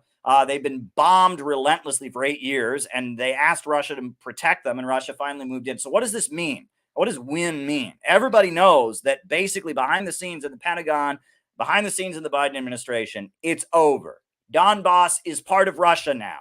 Crimea is part of Russia now. It's over. So what does this mean? We got the second year, we got to win. What does win mean? Like, this is ridiculous. This is absolutely ridiculous. Billions of dollars that could be going to build schools and hospitals, that could be feeding people, that could be providing for government jobs in America, are going to unload a bunch of weapons so that Ukrainian lives can be sacrificed in this effort to weaken Russia and cost Russia money and cost Russia the conflict. That is absolute. I mean, this is a crime. And he's sitting there. What are we getting out of this as Americans? How does it help us in any way for Zelensky to continue losing in Ukraine? How does that help us in any way? Right? You want to talk about a traitor. These people, they call me anti-American. Like, this guy is the most anti-American guy I've ever seen. Right? He wants to take food out of the mouths of hungry children in the United States whose parents rely on food stamps. He wants to shut down roads and bridges and healthcare clinics and drug recovery clinics in America so that he can spend money on bombs and tanks and weapons for a war that he knows can't even be won in Ukraine. And he wants to call me anti-American. We need to be thinking that way instead of talking to ourselves about how we're distracted by A, B, and C, because it's a winnable war. Yeah, really, it's a winnable war. Everybody knows it's not. Like, the memos are getting leaked. Seymour Hersh, it's not a winnable war, my friend. It's over. It's over. The Ukrainians did an extraordinary thing this summer and fall, which was to pin down the Russian Black Sea Fleet and begin to open a corridor for grain shipping. That's an extraordinary victory. They need more weapons faster in order to hurt Russian logistics and to be able to. No, they don't. It's over. We've given them everything we've got. The United States has unloaded. They have dumped so much military hardware on Ukraine, you wouldn't believe it. It's over. It's over. Why does this guy just lie? Like, has he looked into any of the facts about the war? He lives in this fantasy land. It's like the only thing he reads is Zelensky's Twitter page. Push across land next year. Those are things that we can give them. If there's any upside to the present situation, I hope it's that we will also cease listening to, Putin's threats about escalation. With so much else going on, hopefully we can get that psychological distraction out. What escalation? What escalation? Is Putin threatening to involve any other country? No. Russia has been wanting to negotiate since the time this started. Russia's not threatening escalation. Like, he just lies. Out of our minds and just think about what it takes to end the war, which means winning the war. But and we're seeing it now in the budget process in Washington. Historically, there is a dynamic in which everything competes with everything. And so there's now Ukraine funding is now in there in the same funding competitive environment as funding for Israel. And funding for schools, and funding for roads, and funding for highways, and fundings for scientific research, and funding for your neighborhood, and funding for government employees and their jobs, and funding for things that actually could make the lives of Americans better. You kind of left that out, Mr. MSNBC host. You kind of forgot that, right? All the things the government just can't afford, like college and healthcare and jobs for teachers and jobs for librarians and jobs for firefighters and healthcare benefits for firefighters and healthcare benefits for teachers and government employees.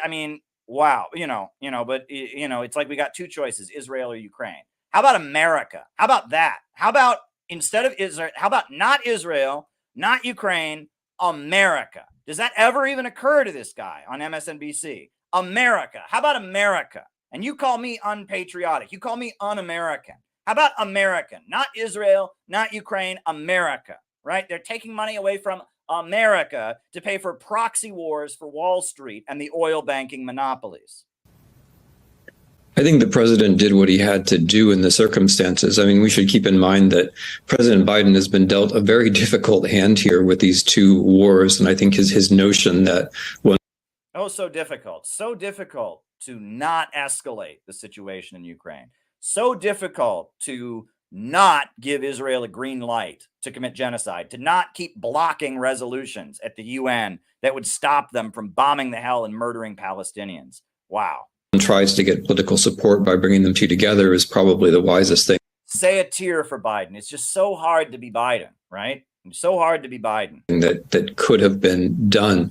So I guess I'd like to see it not so much as a competition, but as a gesture that in this particular conjuncture of events, it's time for the United States to take clear action in two places at once, which is something that we have to be able to do. What the Republicans seem to be proposing is that we be. How about we don't take action in either of those places and we take action here to make Americans' lives better? How about that? How about that? Able to take action in 0 places at once, whereas it should be natural that we can do 2 things at once. How about we take action in 1 place at once called America? How about that? As we go forward, what do you see as Ukraine's needs in the coming year? That's pretty simple. So far in this war, we've allowed ourselves to be distracted by essentially Russian performance art involving nuclear war. We've allowed them to talk us into thinking that somehow we were at risk and that the real issue wasn't Ukraine. No. At no point has the Pentagon ever been worried about the Russians nuking us. That is really, really stupid. Okay. At no point has anybody been worried that Russians going to nuke us. If people were worried about Russia nuking us, I think there'd be a lot different situation in the United States right now. Like we'd be evacuating major cities. Give me a break. No one's worried about Russia nuking us. You fucking idiot. You fucking liar. And so far in this war, we have reacted to what the Ukrainians palpably need, giving them systems that are reacting to what Russia does. In order for Ukraine to win, we have to think about what... No, actually, they've been giving Ukraine drones to attack Moscow with. There's been loads of attacks on Russian territory. So that's just a lie. The Ukrainians proactively need, which is much more air power, which is much more what they call counter battery, much more ability to strike Russian artillery. Then we need breakthroughs in mine clear. all the hundreds of billions of dollars just isn't enough. If we just give them another $100 billion, another $200 billion, $300, just dump more of our money. Green technology, and the Ukrainians need more long-range ballistic missiles, which are called ATACMS. These things are all thinkable; they can all be done. Many of these weapons are in American stockpiles, which we're going to throw away otherwise. So, I think that's the main thing. Forget about the nuclear performance art. Yeah, no one was ever worried that Russia was going to. I mean, this is unbelievable. Someone should investigate this guy for being a foreign lobbyist. How much Ukrainian money do you think goes into his Patreon and goes into how many speaking engagements do you think this guy gets as a result of doing this?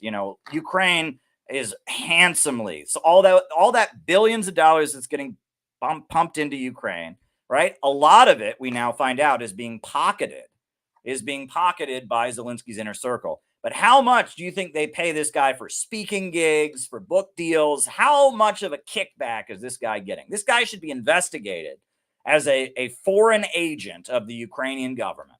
Think about what it takes proactively rather than reacting to each Russian move.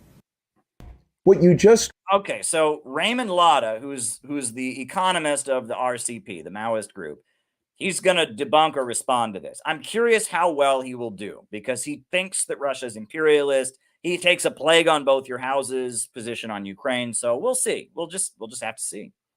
Watched is an outrageous, reckless, and demagogic appeal from historian Timothy Snyder, dripping with American chauvinism, arrogance, and lunacy. A call for the U.S. imperialists to massively escalate the war in Ukraine so that Ukraine can achieve total victory over Russia with conventional weapons. A call to shrug off concern about catastrophic nuclear war. A call to give your utmost attention to this mission because America is backing a just and noble cause. There is so much that is wrong and dangerous here. I'm going to get to Timothy Snyder's nuclear madness in a moment. But first, notice that Snyder says that Biden has been dealt a very difficult hand. 2 military conflicts at the same time. Israel's war with Hamas and Ukraine's war with Russia. As though these two wars simply happened and the U.S. is forced to act in response. The president did what he had to do in the circumstances. I mean, we should keep in mind that President Biden has been dealt a very difficult hand here with these two wars. And I think his notion that one tries to get political support by bringing them two together is probably the wisest thing that could have been done.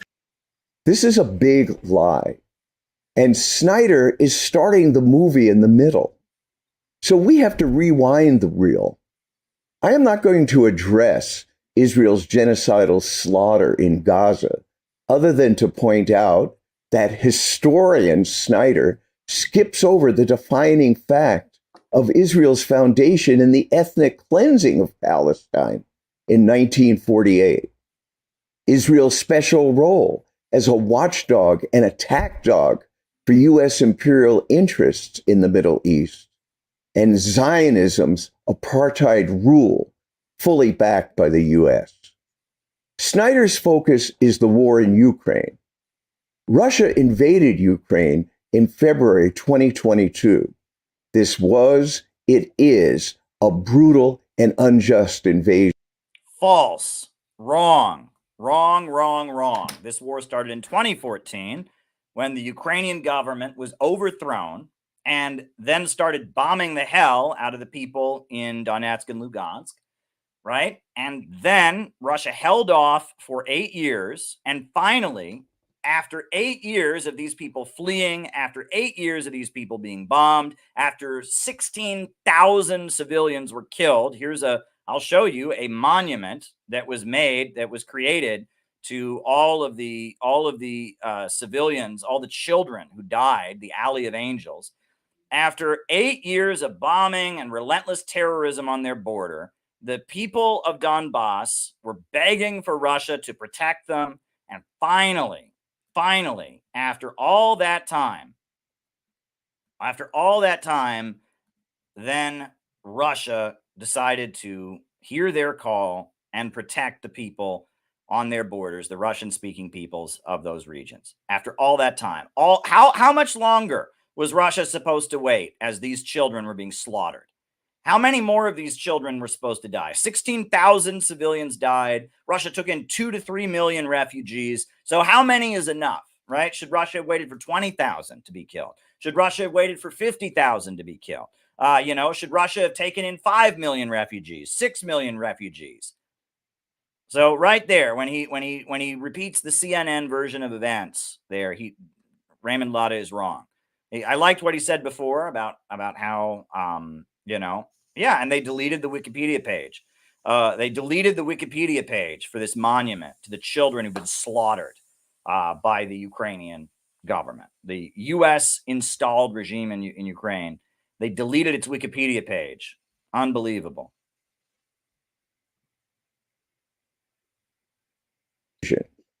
But what historian Snyder conveniently omits is the back history. Russia's invasion of Ukraine was in no small measure provoked by actions of the U.S. and West European imperialists. How so? In 1990-91, the former Soviet Union, the U.S.'s main imperial rival at the time, collapsed. Okay, how was the Soviet Union imperialist, right? The Soviet Union bankrupted itself, giving money away and supporting people like Nelson Mandela in South Africa, like the Palestinians, like the people of Afghanistan. And the Soviet Union's military pact with East European countries like Poland and Bulgaria also collapsed. The U.S. promised Mikhail Gorbachev, the last president of the Soviet Union, that it would not expand the nuclear-armed NATO military alliance to these countries. But the U.S. went back on this promise. NATO began expanding closer and closer to Russia. Poland became a member. Romania became a member. The newly independent states of the Baltic region, which are very close to Russia's second largest city, St. Petersburg, they became members of NATO. And the U.S. continued to mount pressure. In 2014, it had a big hand in a coup that overthrew an elected pro-Russian government in Ukraine. This coup brought a pro-Western government to power, which trumpeted its determination to join NATO. Now, if Ukraine joined NATO, this would put U.S. allied forces and potentially nuclear weapons on the borders of Russia. It would be as though Mexico joined a pro-Russia military alliance and troops and weaponry were installed on the U.S.-Mexico border. The point is this: the U.S. has been surrounding Russia with hostile alliances and advanced weapon systems. Oh, poor Biden has been dealt a difficult hand.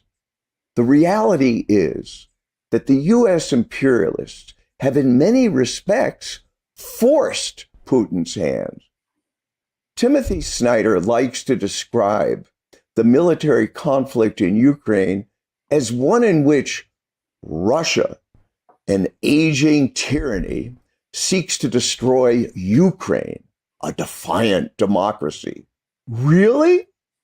Has the U.S. sent billions and billions of dollars of weaponry, including outlawed cluster bombs, provided intelligence and logistical support, helped train and upgrade the Ukrainian military? Is it doing all of this to defend the rule of law and Ukraine's right of self-rule?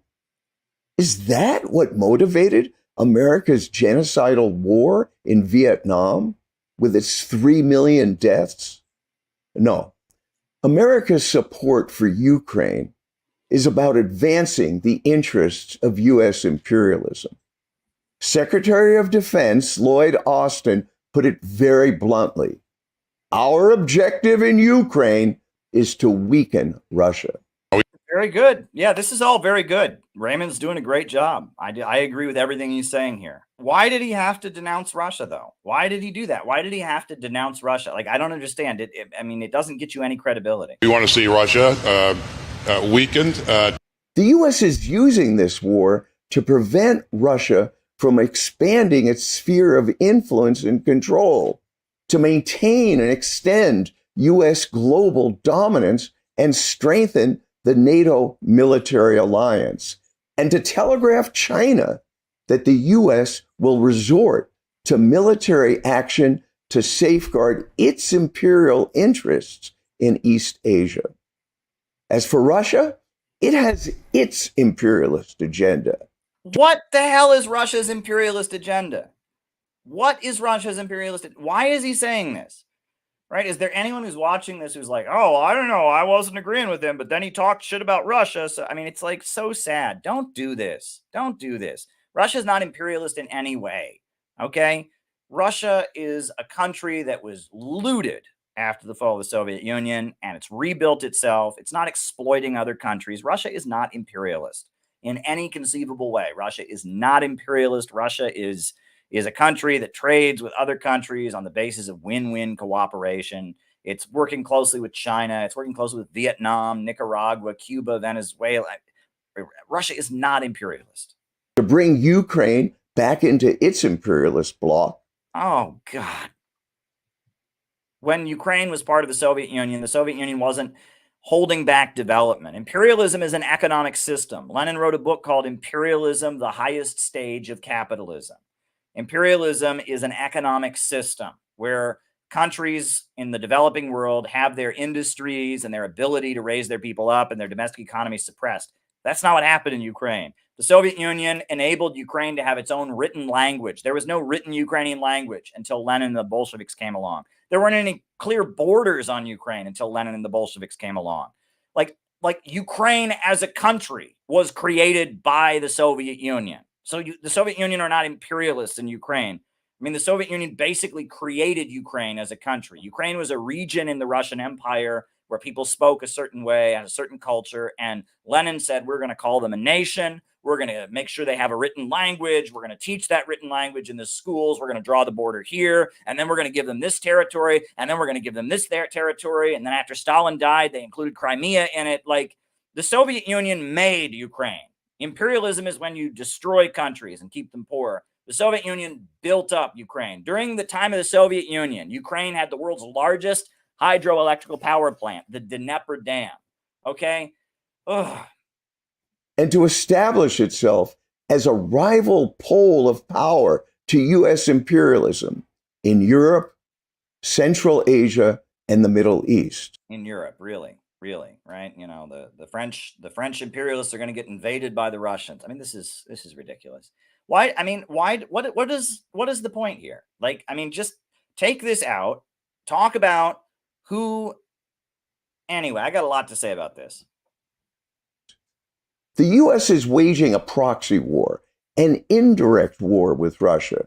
True. And here is the sad but cold truth. The U.S. is using the Ukrainian armed forces and people of Ukraine as cannon fodder in pursuit of its imperial aims. Yep. In the interview you just watched, Snyder gloats about how winnable this war is for Ukraine. Because it's a winnable war. You know, the Ukrainians did an extraordinary thing this summer and fall, which was to pin down the Russian Black Sea Fleet and begin to open a corridor for grain shipping. That's an extraordinary victory. They need more weapons faster in order to hurt Russian logistics and to be able to push across land next year. Snyder is arguing that Ukraine can cruise along to victory provided that the U.S. ramps up its military support, including long-range missiles that could strike military targets deep inside Russian territory. This is an exceedingly dangerous situation that could rapidly escalate and spiral into direct and all-out confrontation between the U.S. and Russia, and even cross the nuclear threshold. But Timothy Snyder instructs us to ignore Russia's performance art, referring to threats by Putin to use tactical nuclear weapons. That's a lie. Okay? This is what this is based on. This is important. Russia has said that there are only certain circumstances in which they would use nuclear weapons. And one of those circumstances, if there were attacks on Russian territory, right? Which is pretty reasonable, right? If on their territory, a foreign army is attacking them, under that circumstance, they might use nuclear weapons to defend themselves. They have their nuclear policy, which is the list of specific situations where they might use nuclear weapons. One is if they think another country is about to nuke them, they might nuke in response. Another situation where they might use nuclear weapons is if someone invades on their territory. So when Donetsk and Lugansk joined with Russia, when they became new republics, the USA demanded that Russia change that doctrine, right? And they demanded, they said, well, Russia, you now that you're saying that these territories are part of Russia, you have to change that you would use nuclear weapons. You have to change that, because then, now that you're saying these are part of your territory, you might then be able to use nuclear weapons because there's violence going on in your territory. Well, Russia said, we're not changing our policy. That's all they've ever.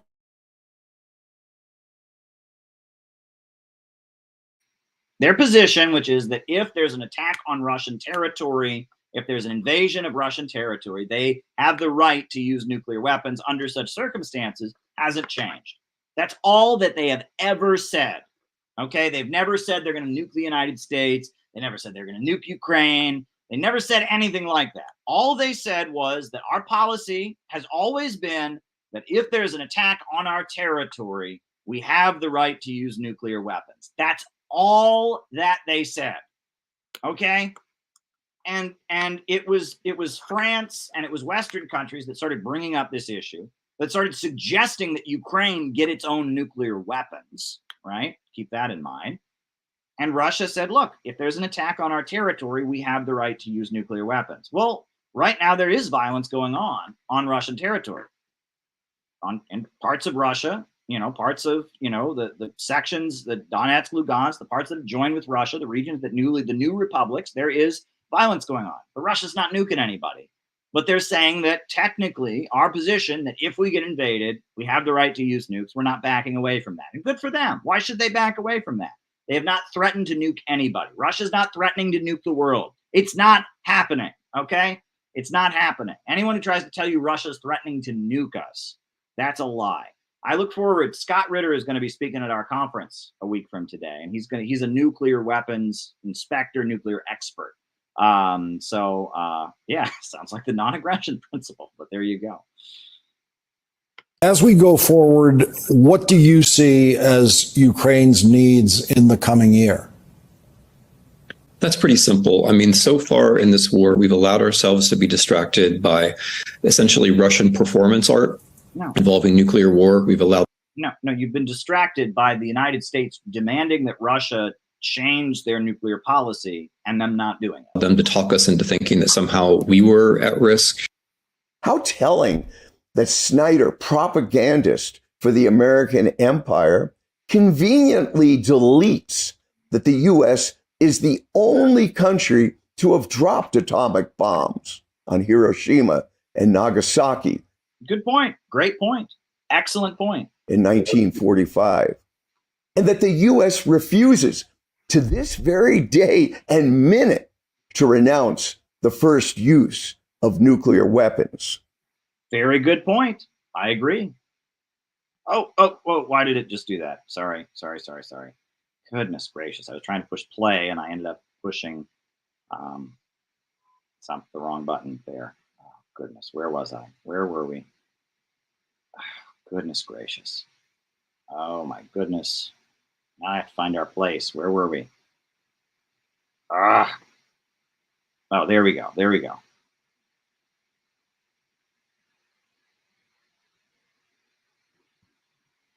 Or Russia's performance art, referring to threats by Putin to use tactical nuclear deletes that the U.S. is the only country to have dropped atomic bombs on Hiroshima and Nagasaki in 1945, and that the U.S. refuses to this very day and minute to renounce the first use of nuclear weapons. As for the current war in Ukraine, on the one hand, wars involve intentions, plans, and calculations. And Russia could very well calculate, as the U.S. supplies more long-distance and lethal weapons to Ukraine, that it must take a large-scale risk and use tactical nuclear weapons to avoid significant military losses that could undermine Russia's international strength and position. That's not going to happen. Russia's not going to nuke Ukraine. Don't say that. Why in the world would you say that? Russia is not going to nuke Ukraine. On the other hand, regardless of intentions, the dynamics and unpredictable trajectory of this war could lead to unintended escalation. Yeah, you do realize that if a nuclear bomb went off in Ukraine, Ukraine is right next to Russia, and all of the nuclear fallout would blow right over into Russia and kill all kinds of Russian civilians. Russians know about the danger of nuclear stuff, right? Chernobyl. Remember Chernobyl? Yeah, that's not going to happen. Russia is not going to nuke Ukraine. Why would you even put that in a video? Why would you even give any credibility to that, right? The Russians who have been through Chernobyl, the Russians who had, nuclear Cold War threats against them, they're not going to nuke Ukraine. I mean, why in the world would you say that? To and including the use of nuclear weapons, precipitating events like U.S. and Russian aircraft or naval forces entering into accidental combat, communication systems misfiring, and nuclear tripwires unintentionally set off in the heat of such crises. And keep in mind that the U.S. and Russia own and command 90% of the world's nuclear warheads. These weapons are horrible, indiscriminate, and life-ending. Scientists have recently estimated that 5 billion people could die as a result of a full-scale nuclear conflict between the U.S. and Russia. There is no adequate medical response for the scale of this horror, no adequate fallback plan for the climate chaos and crop reduction that it would cause. We are talking. The Russians don't know that? You think the Russians don't know? I mean, come on. About something potentially irreversible to human civilization and the planet. But Timothy Snyder, he tells us it's all psychological distraction and nuclear performance art on Russia's part. Surely he knows that the U.S. was readying to use nuclear weapons against socialist China in 1958 and weighed the possibility in Vietnam. The hour is late, and far too many liberals and progressives either have their heads in the sand, ignoring what is shaping up in the world, or are putting their influence and energies into supporting the most exploitative and oppressive empire that has ever existed, U.S. imperialism. Too many are swallowing the ideological Kool-Aid offered up by propagandists like Timothy Snyder, that Putin is the autocrat, America the democratic light. America has propped up and sanitized autocratic regimes all over the world, Saudi Arabia, Yemen, El Salvador, the list goes on. But they are our autocrats, serving the interest of America's blood-soaked empire. Snyder denounces Putin for genocide in Ukraine, but he's on board with Israel's genocidal slaughter carried out in Gaza. People, wake up. As Bob Avakian puts it, we can no longer afford to allow these imperialist to dominate the world and determine the destiny of humanity. They need to be overthrown as quickly as possible. And it is a scientific fact that we do not have to live this way.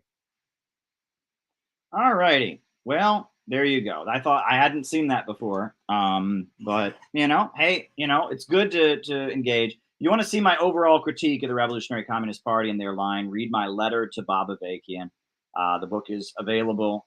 You can read it, and it's a good polemic where I kind of critique their line and I expose some of the history there, and just read it. You'll learn from it. You can read my book, Letter to Bob Avakian, which is an overall critique of the Revolutionary Communist Party and their line. I hope that we have the video of CPI President Elizabeth Young's talk. I hope we have the video of it soon, because in that talk, she goes into how, like, even if Russia was imperialist, okay, let's say that they were, it would still be our duty to support them in the United States because of what they call revolutionary defeatism. You always welcome the defeat of your own bourgeoisie.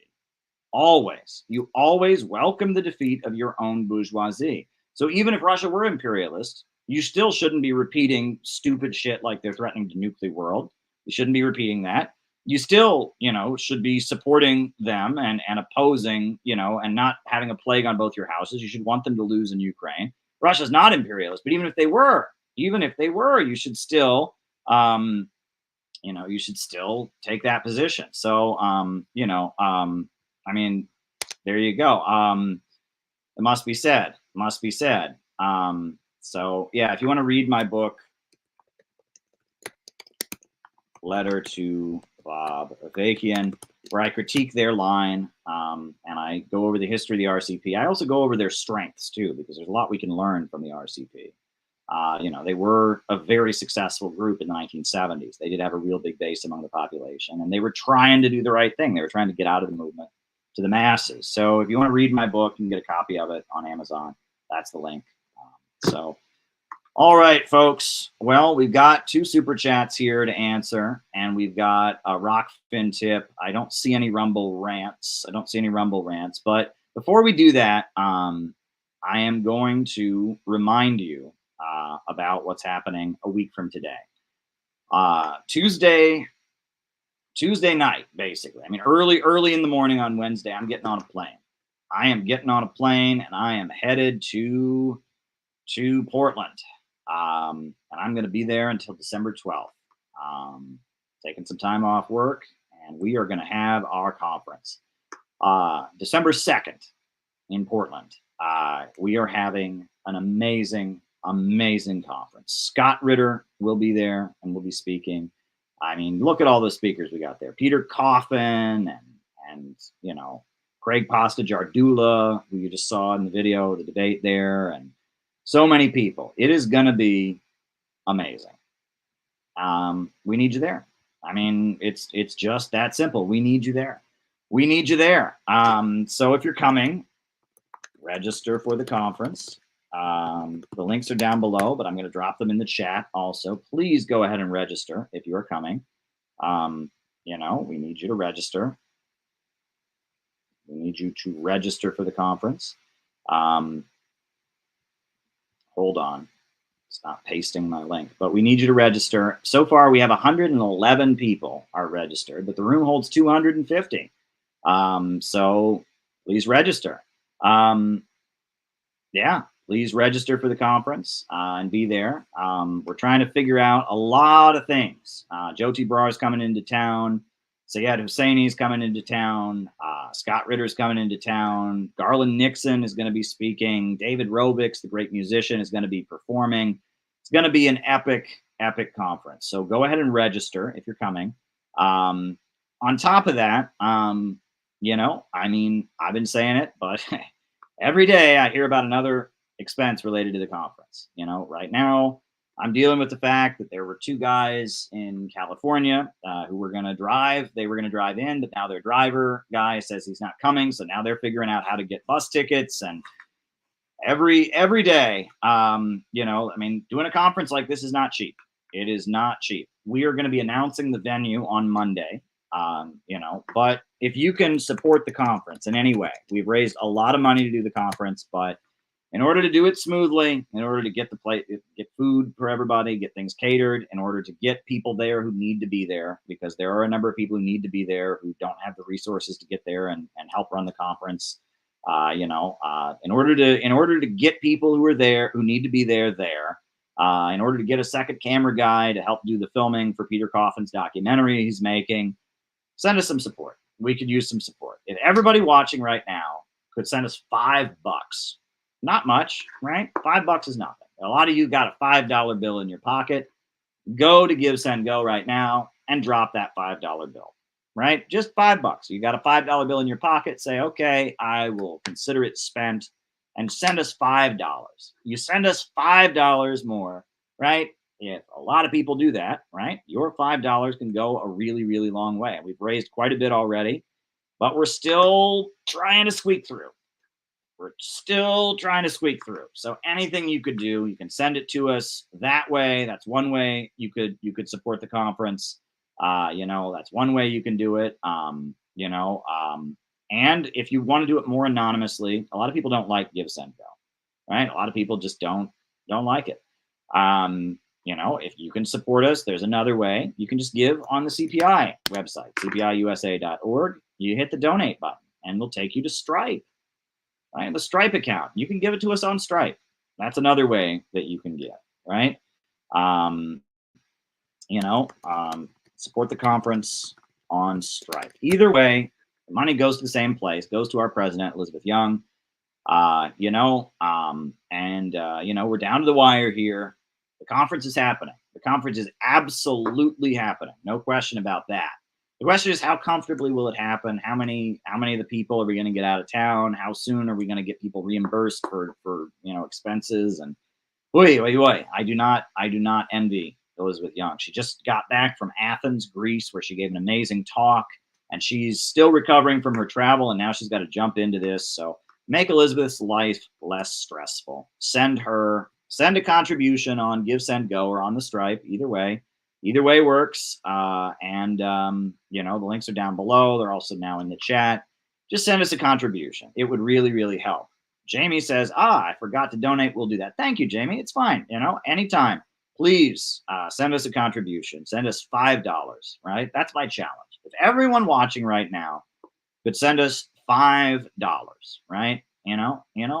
People send big contributions, and we obviously appreciate that too. But I think a lot of people forget the power of small contributions. On a big platform like this, we got 138 people watching right now. It can be, a couple hundred more, almost 800-900 more people watching this afterwards. If everyone watching live or watching afterwards, link down below, could just drop $5. The conference would go so much better. We'll all be less stressed during the conference. We'll be able to have better food for people. Just send us $5. $5, not much. That is my challenge. I hate to sound like PBS. I feel like I sound like PBS on here sometimes. I thank you for your patience with that. But we really, we're doing it. We're doing it, and it is not easy to do what we do. So yeah. Yeah, so if you can send us $5, just $5 to do the conference, it's going to be epic. Jyoti Brar, the brother of Ranjeet Brar, who just got arrested for his pro-Palestine pamphlet, she's coming. It is going to be absolutely epic. So anything you can do to help support the conference would be greatly appreciated. And we are growing. Now, our goal, Portland, a week from today, an amazing conference in Portland, Oregon. Be there, and register if you're coming, and send us a contribution. But our goal is, out of this weekend's events, to recruit 20 new members to CPI.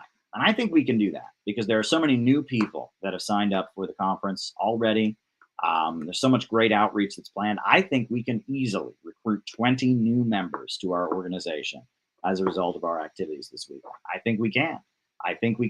And there's people that are putting up posters. Shout out to Christina Christina in Portland today, she was on the call, and she was with her dog. It wasn't her dog; it was her friend's dog, I think, in her car, driving around, putting up posters and putting door knockers on doors with her friend's dog as she's on the meeting. Right? That's how dedicated she is. Right? And Elizabeth has done so much, and there's just so many people out there in Portland who are really dedicated to making this happen. I think that we can win 20 new members to the CPI very easily as a result of this conference. I think we can zoom ahead, and we have got great plans for 2024. And this is a great way to close out the year of 2023 with an epic conference in Portland, Oregon. So if you can send us $5, not much, that would be a great way to do it. And on that note, folks, names and locations. Names and locations. I will call you all out as I see you.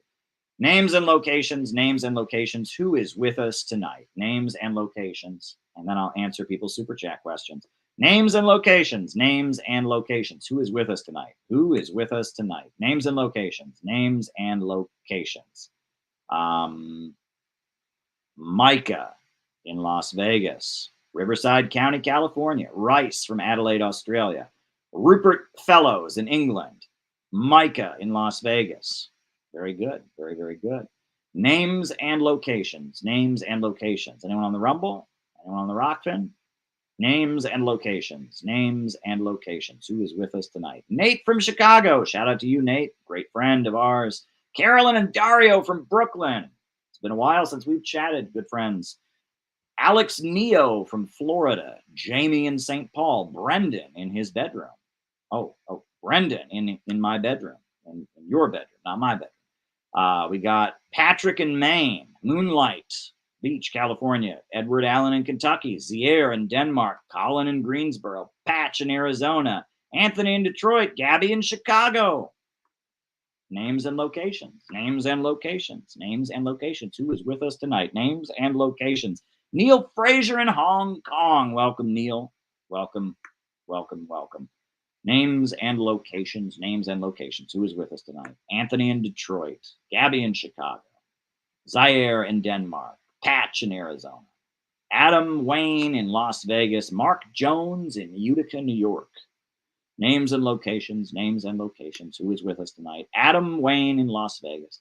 All right, folks. Anyone else? Names and locations, names and locations. Anybody else? Balthazar in Oakland, welcome. Good to have you with us. Names and locations, names and locations. Names and locations. Phil in Miami, Florida. Herb Bryant in Tampa, Florida. Welcome, Herb. David in Vietnam. Phil and Sang. Mop and Time in Scotland. There you go. Did you make a whole account with just the name Mop and Time? Jenny in Cincinnati. Welcome, Jenny. You've been here the whole time, and we've been loving you the whole time. AJ in NJ. Alexander Juan in New Jersey. I don't know what AJ actually stands for, but AJ in New Jersey. Mariah in North Carolina. Laura Floyd in Texas. Welcome, Laura. Tyler is falling asleep in Missouri, but we still love you, Tyler. You're a hardworking man, a great dad, cares for your kids, teaches. Ellie in Chicago. Ellie is here, dedicated member. Good to have you, Ellie. So glad you're with us. Thank you for all your hard work for this organization.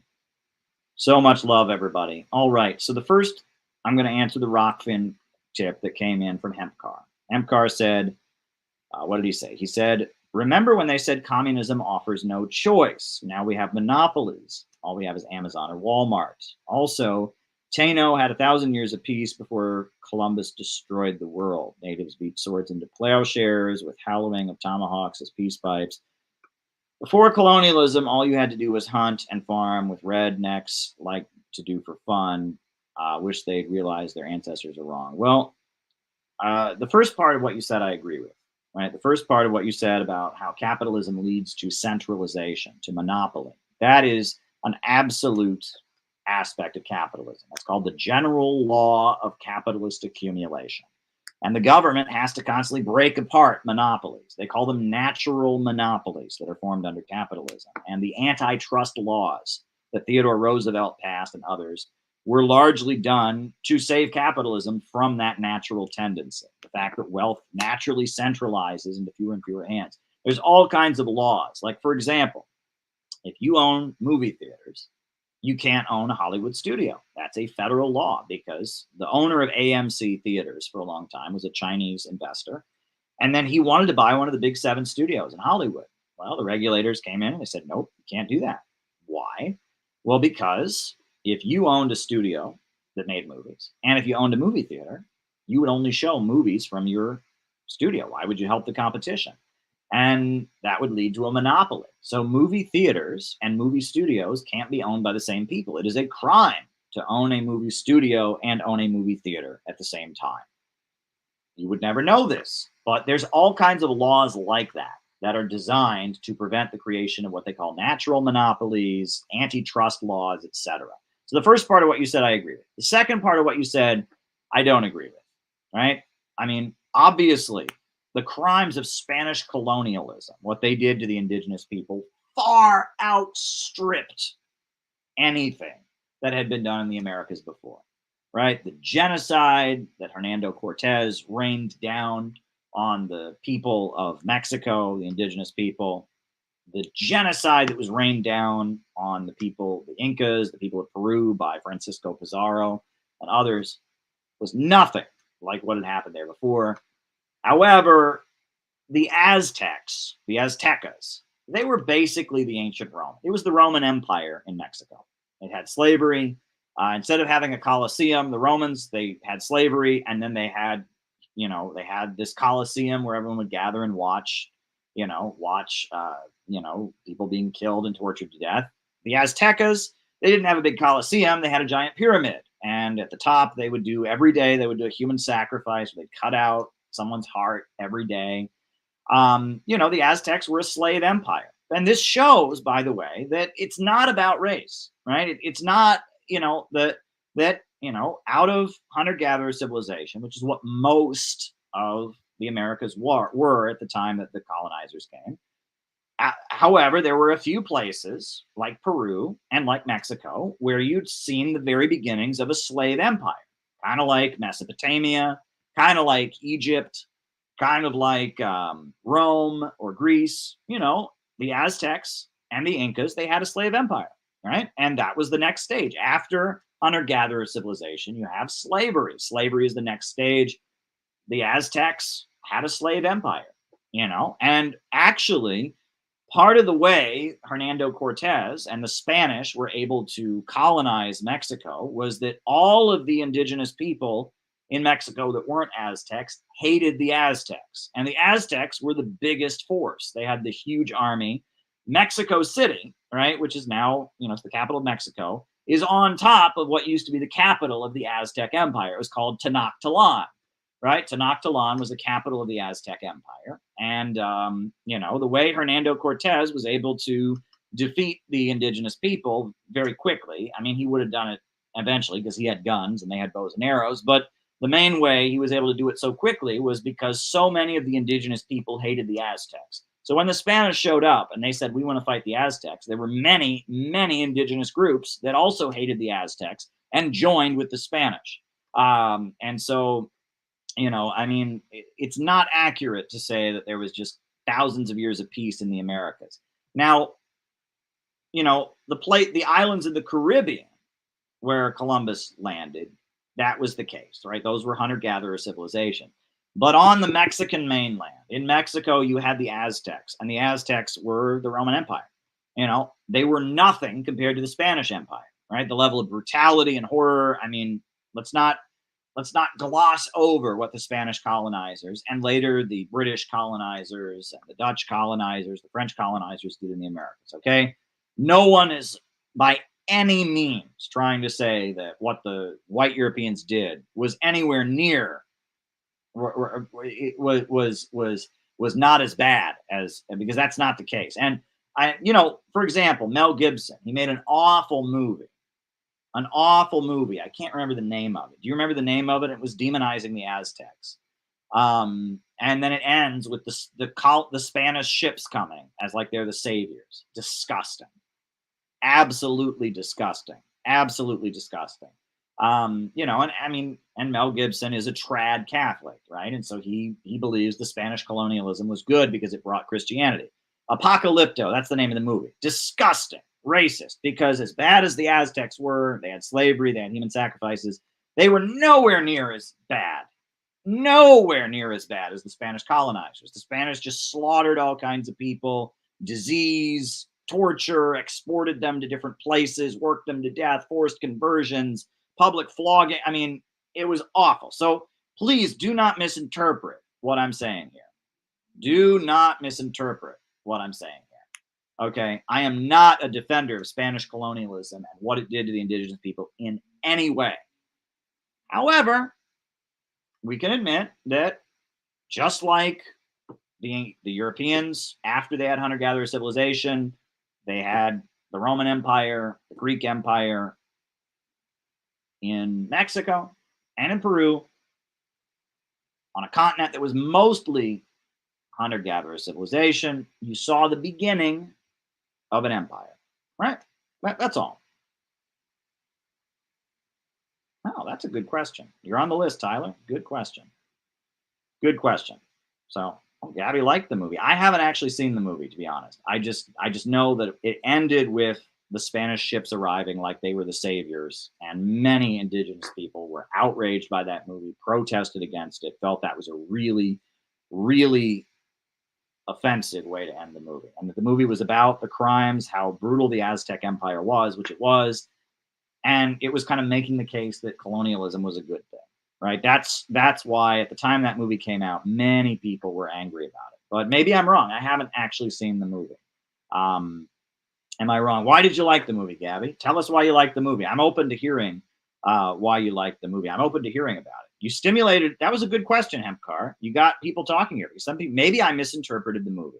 I haven't seen the movie. I'll be honest. I only read about it at the time, and many Native Americans and others were outraged about it at the time because it showed the Spanish ships coming. It showed how evil the Aztecs were. And then it showed the Spanish ships at the end as rescuers or something. And they said that was very offensive. Maybe I'm wrong. I could be wrong. I haven't seen the movie. Right? Wow. There seems to be a lot of disagreement in the chat about Apocalypto. So, yeah. Hey. All right. Well, wow. I am seeing really intense disagreement in the chat about the movie, and I haven't seen it. So the jury is still out. Gabby's saying, watch the movie first. Well, you're right. You're right. Right? And there you go. And if anyone should be offended by the movie, if it is what the people are saying, it would be you, right? Because I believe you're of Mexican heritage. And so if anyone has a right to say whether the movie is not offensive or is, it's you, Gabby. So there you go. There you go. I enjoyed it. You should see it. I'm just joining, guys. I'm from LA. You know. All right. Cool. All right. Cool. I guess I walk away for 5 minutes and everybody is fighting. LOL. I don't remember any Spanish in the film. Okay. All right. I just have to go watch the movie. I just have to go watch it. I will say, before we move on from this topic, the movie that I saw that I thought was the most blatantly pro-imperialist movie I'd ever seen, by far, the most blatantly pro-imperialist movie I'd ever seen was Slumdog Millionaire. The message of the film was that the people of India are a bunch of barbaric, poor savages, but luckily Western capitalism and neoliberalism is going to save them from their primitive, barbaric ways. It was a disgusting apology for imperialism. It portrays the people of India like they are savages, like they're just brutal, cruel people. And then, you know, there's the scene, the scene in the Taj Mahal where the little boy is pretending to be a tour guide, and they find the actual tour guides find him and start beating him up. And then the American couple rescues him. And as you know, and he's bleeding, and he says to the American couple, "Now you know what the real India is all about." And then the American couple pulls a $20 bill out of their pocket and says, "Well, here you go, kid. Now you know what the real America is all about." Disgusting. Utterly disgusting. Utterly disgusting. Slumdog Millionaire was by far, and you know, there's the scene where they're you know, they're looking at all this construction going on, And the brother of the main character turns to him and says, I remember when this was just a village, as if the imperialists are bringing development. That's not what they do, right? Imperialism does not bring development. It holds back development, right? And he's like, oh, I remember when this was just a village. But, you know, look at the West and the imperialists. And the whole premise of the film is that the kid, he gets on the show Who Wants to Be a Millionaire. You know, okay. Well, that's fair. She's talking about Apocalypto. I wasn't triggered, but I can see why people took offense. I don't know why Mel was hated at the time, but they were still mad at him for Passion of the Christ, right? They were still mad at Mel for Passion of the Christ. They thought that was anti-Semitic, and I think that was before he had his drunken meltdown. But whatever, you know. But yeah. But yeah, the Slumdog Millionaire, I thought that was the most blatantly pro-imperialist movie ever. I mean, it was really blatantly pro-imperialist. Really, really pro-imperialist. But anyway, and I see I've got another hemp car super chatted once again. He said, here's the pronunciation. Tenochtitlan. Okay. Oh, no, that's Ellie. That's Ellie. That is not. I'm sorry. It's not hemp car. That's Ellie. And she's saying Tenochtitlan. Tenochtitlan. Tenochtitlan. Thank you, Ellie. Thank you, Ellie. Tenochtitlan. Right? When I was in school, I remember someone was saying Tenochtitlan, Tenochtitlan, and then I heard Tenochtitlan, and now Ellie is saying it's Tenoch, or is it Och, or is it Tenochtitlan?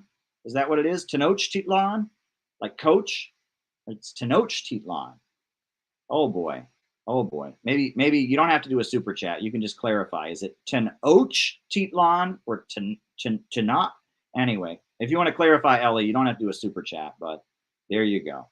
There you go. And that was before his drunken meltdown. Well, there we go on that as well. All righty, folks. All righty. Let's see about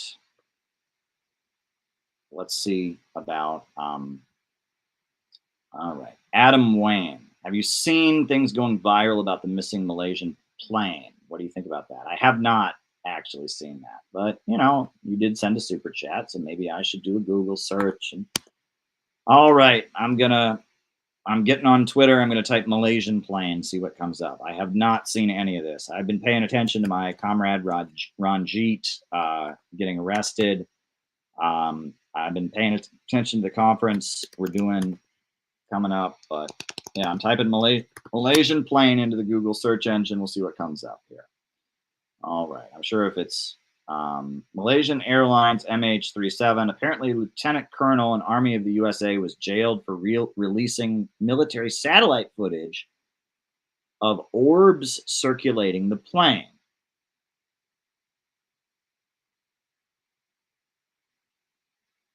That's scary. That's terrifying. Is the Malaysian Airlines MH disappearance caused by these 3 orbs? Holy shit.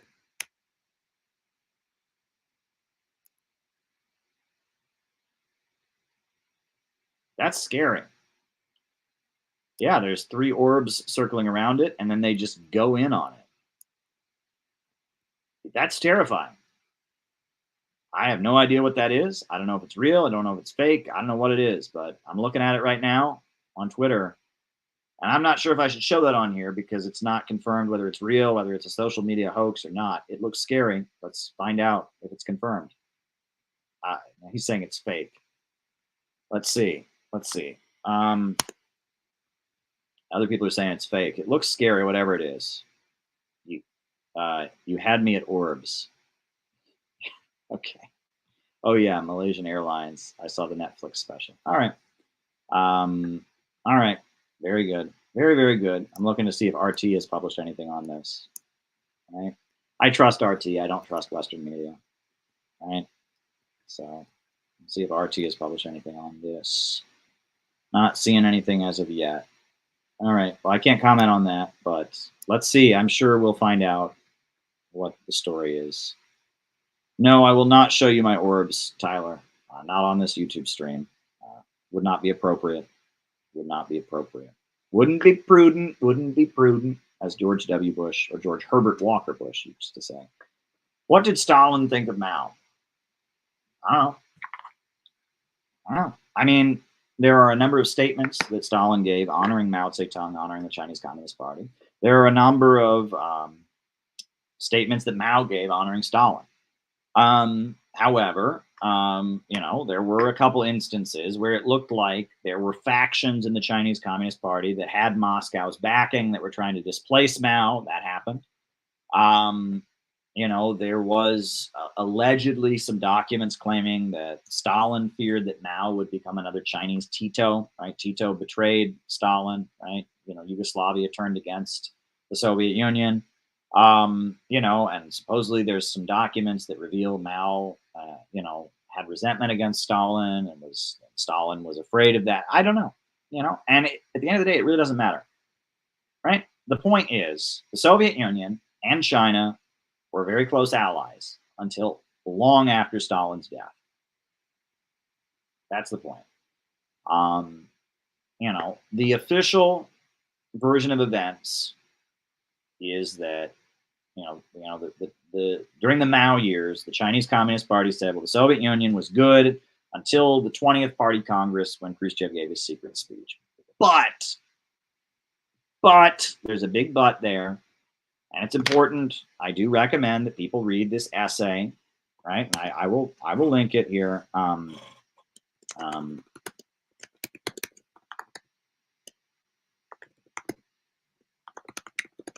will link it here. China embraced Khrushchev to begin with, okay? You know, and many people don't realize that, and China was not proud of that, but they released a document called The Historical Experience of the Dictatorship of the Proletariat, and they kind of embraced de-Stalinization for the first little period, right? And they don't talk about that, you know, and that's not discussed. And I would recommend, there's this very good article published in 1975 by Vince Copeland, and it's called History of USSR-China Relations. And it actually kind of reveals, it actually goes over the events, right? It goes into detail. You know, China at first embraced de-Stalinization. It embraced de-Stalinization at first, and then it backed away from it. It's not as simple, right? The Sino-Soviet split happened in 1960 and 1961. Khrushchev gave his secret speech and launched de-Stalinization in 1956. And there was a period where it looked like China was supporting de-Stalinization because they thought they were under the impression that de-Stalinization meant they might have more freedom. The USSR would have less influence over them. And so that hints that there may have been some backroom disagreements between Stalin and Mao, but it doesn't matter. I mean, it doesn't matter at the end of the day. Until 1960, the Soviet Union and China were allies. Let me reemphasize that. Until 1960, China and the Soviet Union had good relations and they were allies. So if Stalin on a personal level didn't like Mao, if Mao on a personal level didn't like Stalin, if there was tension beneath the surface, you know, that's how these things go. You know, and part of being serious politically is you have to work with people you disagree with. You have to work with people you don't like on a personal level, right? And so, you know, I mean, Stalin and Mao met each other on many occasions, shook hands, talked to each other, were very important leaders of the global communist movement. The Chinese Communist Revolution wouldn't have happened without Stalin and with a huge amount of military aid and support. So, I mean, is it possible that there was some personal resentment between the two men? Of course, it's possible, but it doesn't matter. Right? At the end of the day, they were allies. Now, the Long March, at the beginning of the Long March, there was a faction. I forget what they were called, like the 28 Bolsheviks or the 12 Bolsheviks or something, something like that. Something like that. They were called whatever they were called. I can't even remember what they were called. They were called something.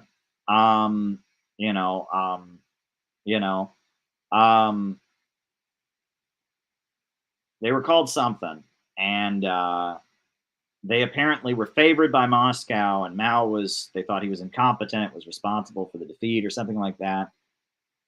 And they tried to displace Mao, but Mao controlled the army, and so he was able to stay in power. And there's a lot that's published speculating that there was tension beneath the surface before Khrushchev's secret speech, before the death of Stalin. So I just don't know. But at the end of the day, it doesn't really matter. What is your opinion on the reporter MJ Lee goading Biden into calling Xi a dictator? I thought it was super irresponsible. Well, I don't know the guy. I don't know him personally. And, I'm not here to criticize another journalist. I mean, you have to ask tough questions. But that said, the role of the American media, I have noticed, especially with Biden, is that they are constantly trying to accuse him of not being anti-Russian enough, trying to accuse him of not being anti-China enough, trying to accuse him of not being anti-North Korea enough, trying to accuse him of not being anti-Iran enough, trying to accuse him of not being anti-Palestinian enough. And it is infuriating, right? Because every time I watch an international meeting where Biden meets with Putin, Biden meets with Xi, but I'm sitting there going, can we have world peace? And then I watch the press, and they're like, now Biden, you're not being soft on him now, are you? Now you let him have, and it's like the press has become the war lobby.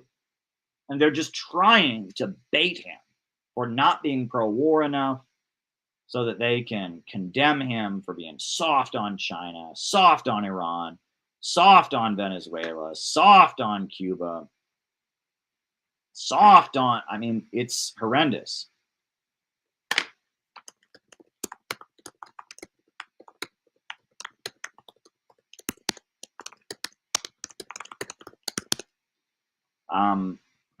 It's awful. It's just utterly horrendous.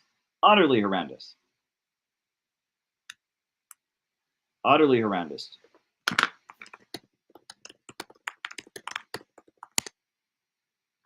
Utterly horrendous. Utterly horrendous. And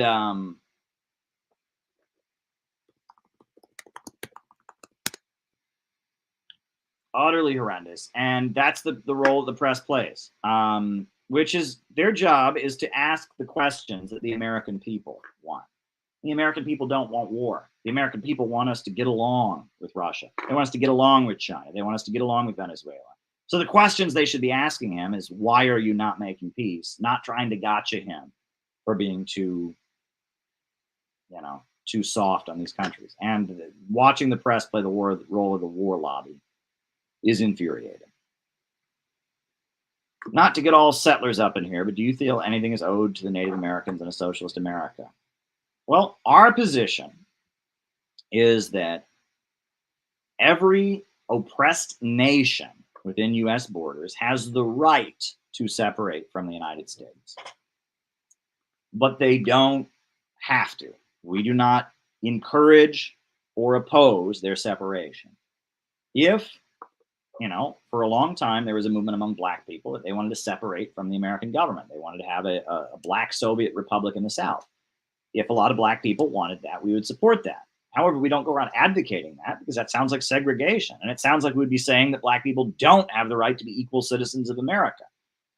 So, and the same goes for the Chicano people. There's been a call, in the 70s and 80s, there were a lot of Chicano people who wanted, the parts, Texas, New Mexico, Arizona, Southern California to secede from the United States. They wanted to form the Sun Belt or Etzlan. And again, if the majority of the people living there, if the Chicano people wanted to separate from the American government, we would support that. And the same goes for the indigenous tribes. Among some indigenous people, there is still a strong feeling that they don't want to recognize the American government. They want to have their own national territory. And if that becomes a majority sentiment among the indigenous people, we would support that. But we don't go around advocating that. And my feeling, though, is that under such circumstances, right, if for some reason the black people of America decided we want to have a separate black country, you'd have to give them a big chunk of America's money and resources. It couldn't be like, okay, well, we're going to clear all the businesses out of here and we're going to clear everything out of here. And we're just going to, you're on your own, guys. Obviously, that wouldn't be fair. You would have to, this territory would have to be economically compensated. There would have to be a lot of money going to build it up. Right? That would be the idea. And the same goes for, for indigenous people. If indigenous people did want to separate from the American government, they did want to break away and have their own country, we couldn't just go like, okay, guys, see ya, be on your own. We'd have to give them, they'd have to get economic, there'd have to be a lot of money paid to them in order to make sure they could set up their own country and be prosperous in doing so. And the same goes for the Chicano people, right? Same goes to Hawaii, right? Hawaii wants to break away from the United States. There is a Hawaiian independence movement. We couldn't just be like, okay, Hawaii, you're on your own. We would obviously have to economically compensate them. And for Puerto Rico, the same thing. I mean, so yes, Guam, Puerto Rico, look, hey, when Donald Trump recently said Guam is not part of America, I think there's a lot of people on the island of Guam who would agree. I thought that was hilarious. He's, when they were talking about North Korea is threatening Guam, Donald Trump says, well, Guam's not part of America. There's many indigenous people on the island of Guam who don't think it's part of America. I thought that was hilarious, right? There's many Hawaiians who don't think Hawaii is part of America. The way Hawaii was acquired was criminal. It was absolutely criminal. I mean, it was just imperialism. I mean, some Christian missionaries went there, right? From the Congregational Church, which is actually the church I grew up in, United Church of Christ, the Congregational missionaries. They went there and they lied, right? And they, in coordination with the American government, they said, oh, we're being attacked. We're being persecuted by the Queen of Hawaii. And they weren't. It was a big fat lie. And so because of that, the USA invaded and conquered Hawaii. They said, oh, the Christians are being persecuted. Well, it was a big fat lie. It was just colonialism. What if Hawaii wants to break away from the US and doesn't want to be socialist? That's what self-determination is all about. That's what that means, that you have the right to determine your own destiny. We don't have the right to make you be socialist. You know what I'm saying? If Hawaii wants to break away and restore its monarchy, it has the right to do that, right? Self-determination means that it is up to the colonized group. If they want to break away, they can. If they want to remain part of it, they can, right? But a thing that a lot of people don't get, a lot of people just don't get, is that self-determination means that they have the right to break away or the right to stay. And a lot of people don't understand that. A lot of people think, based on their reading of Stalin on the national question and of the Comintern documents, that we should be going around advocating breaking away groups, right? And that is not correct, right? And that, a lot of Maoist communist groups, they will roll out the map of the Black Belt. The October League used to do this. The Freedom Road Socialist Organization does this. They have this map of what America will look like when the black people break away. Well, you shouldn't be doing that, right? Because the black people right now don't want to break away. Now, if they do in the future, you'd support that. But it's the Black Belt that's among Maoists, right? Among a lot of hardline Maoists, there is this weird, and they have a map of how the United States is going to break apart along ethnic lines. And it confuses the shit out of people, right? I mean, David Duke, in one of his books, he has a map of how he's going to segregate the United States, and the Jews are going to be in New York City, and the white people get this area, and the people of Indian heritage get this. Don't do that. And to people who don't understand the history of communism, that's what it looks like. I know it's not that, right? Freedom Road is not David Duke. They're coming from a Marxist place. The October League, they're not David Duke. They're coming from a Marxist place. But to people who don't know any better, when they see a map like that, it looks like horseshoe theory. It looks like we're racial separatists, and we're not racial separatists. And that I guess one very common misinterpretation of Stalin on the national question and of the Comintern's position on the Black Belt is that in order to oppose imperialism, people living in the Western imperialist countries should be constantly pushing for balkanization. Wrong. I don't agree with that. I do not agree with that at all. All right, that because the the Western capitalist countries are oppressing the third world. It is our job to go around and try to balkanize the Western capitalist countries as much as possible. I disagree with that. Now, I also would disagree with Trotsky, who said we should be trying to unify all the Western capitalist countries, right? He wanted to build the United States of Europe and stuff. Well, obviously we disagree with that too. But the idea that it's our job to go actively trying to break apart Western capitalist countries. I believe there's one communist group that even says West Virginia is a nation, right? They talk about the Appalachian oppressed nation, right? And that's some Maoists are into that, Appalachian separation. Let me see if I can find you a picture, right? But this was, the Communist Party USA in the 1930s. Their position was always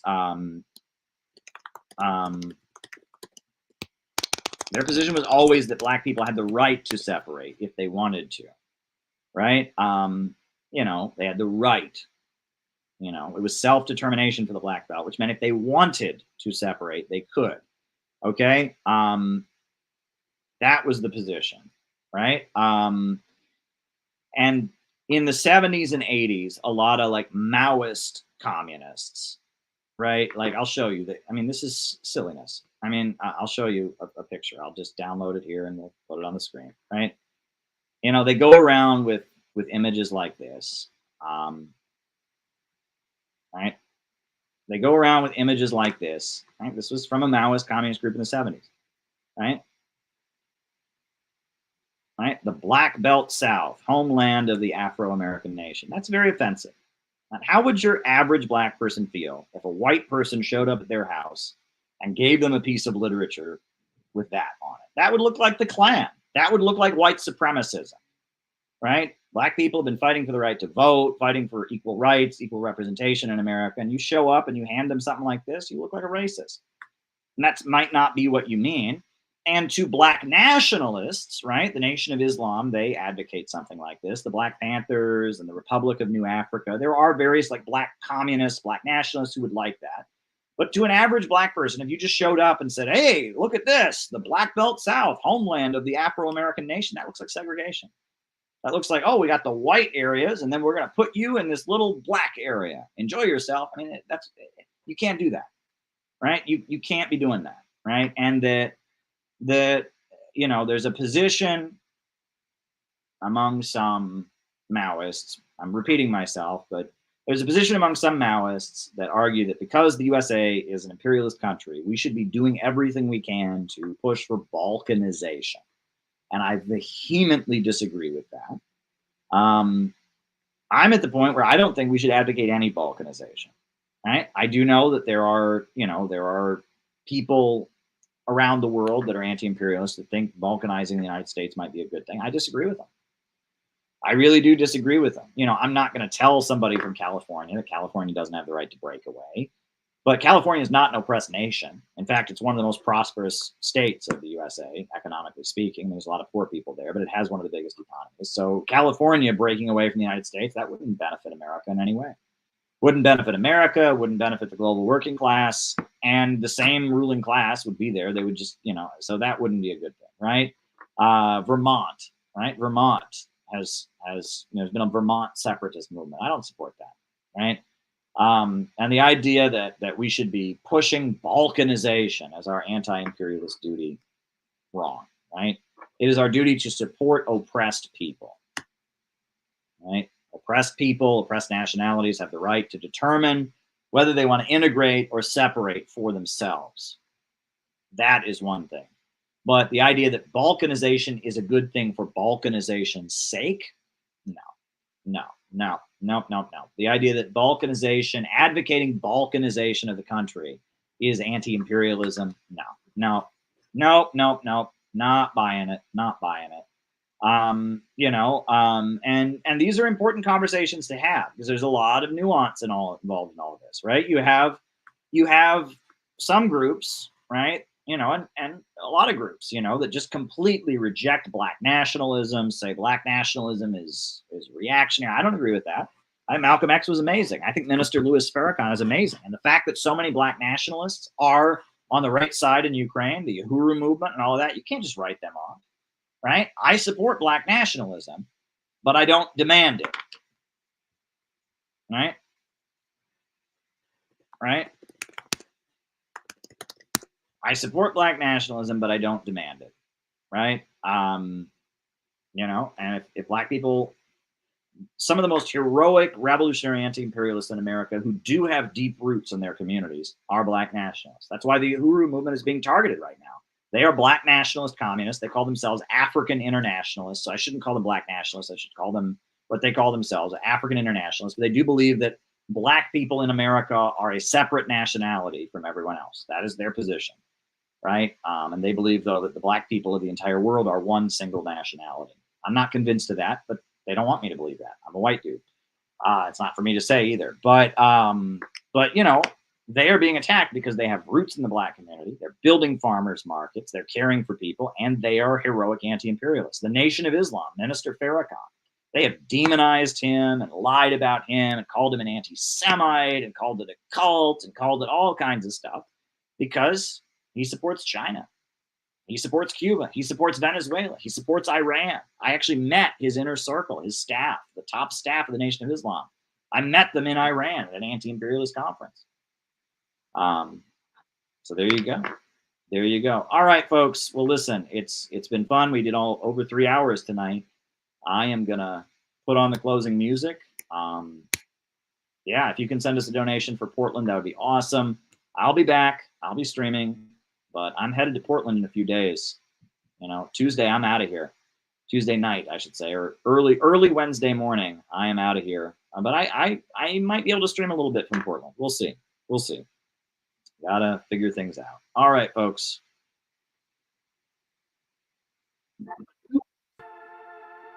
In the struggle against U.S. imperialism is now emerging throughout the world. Ever since World War II, U.S. imperialism and its followers have been continuously launching wars of aggression. But the people of various countries have been continuously waging revolutionary wars to defeat their aggression. And while the danger of a new world war still exists, and the people of all countries must get prepared, revolution is the main trend in the world today.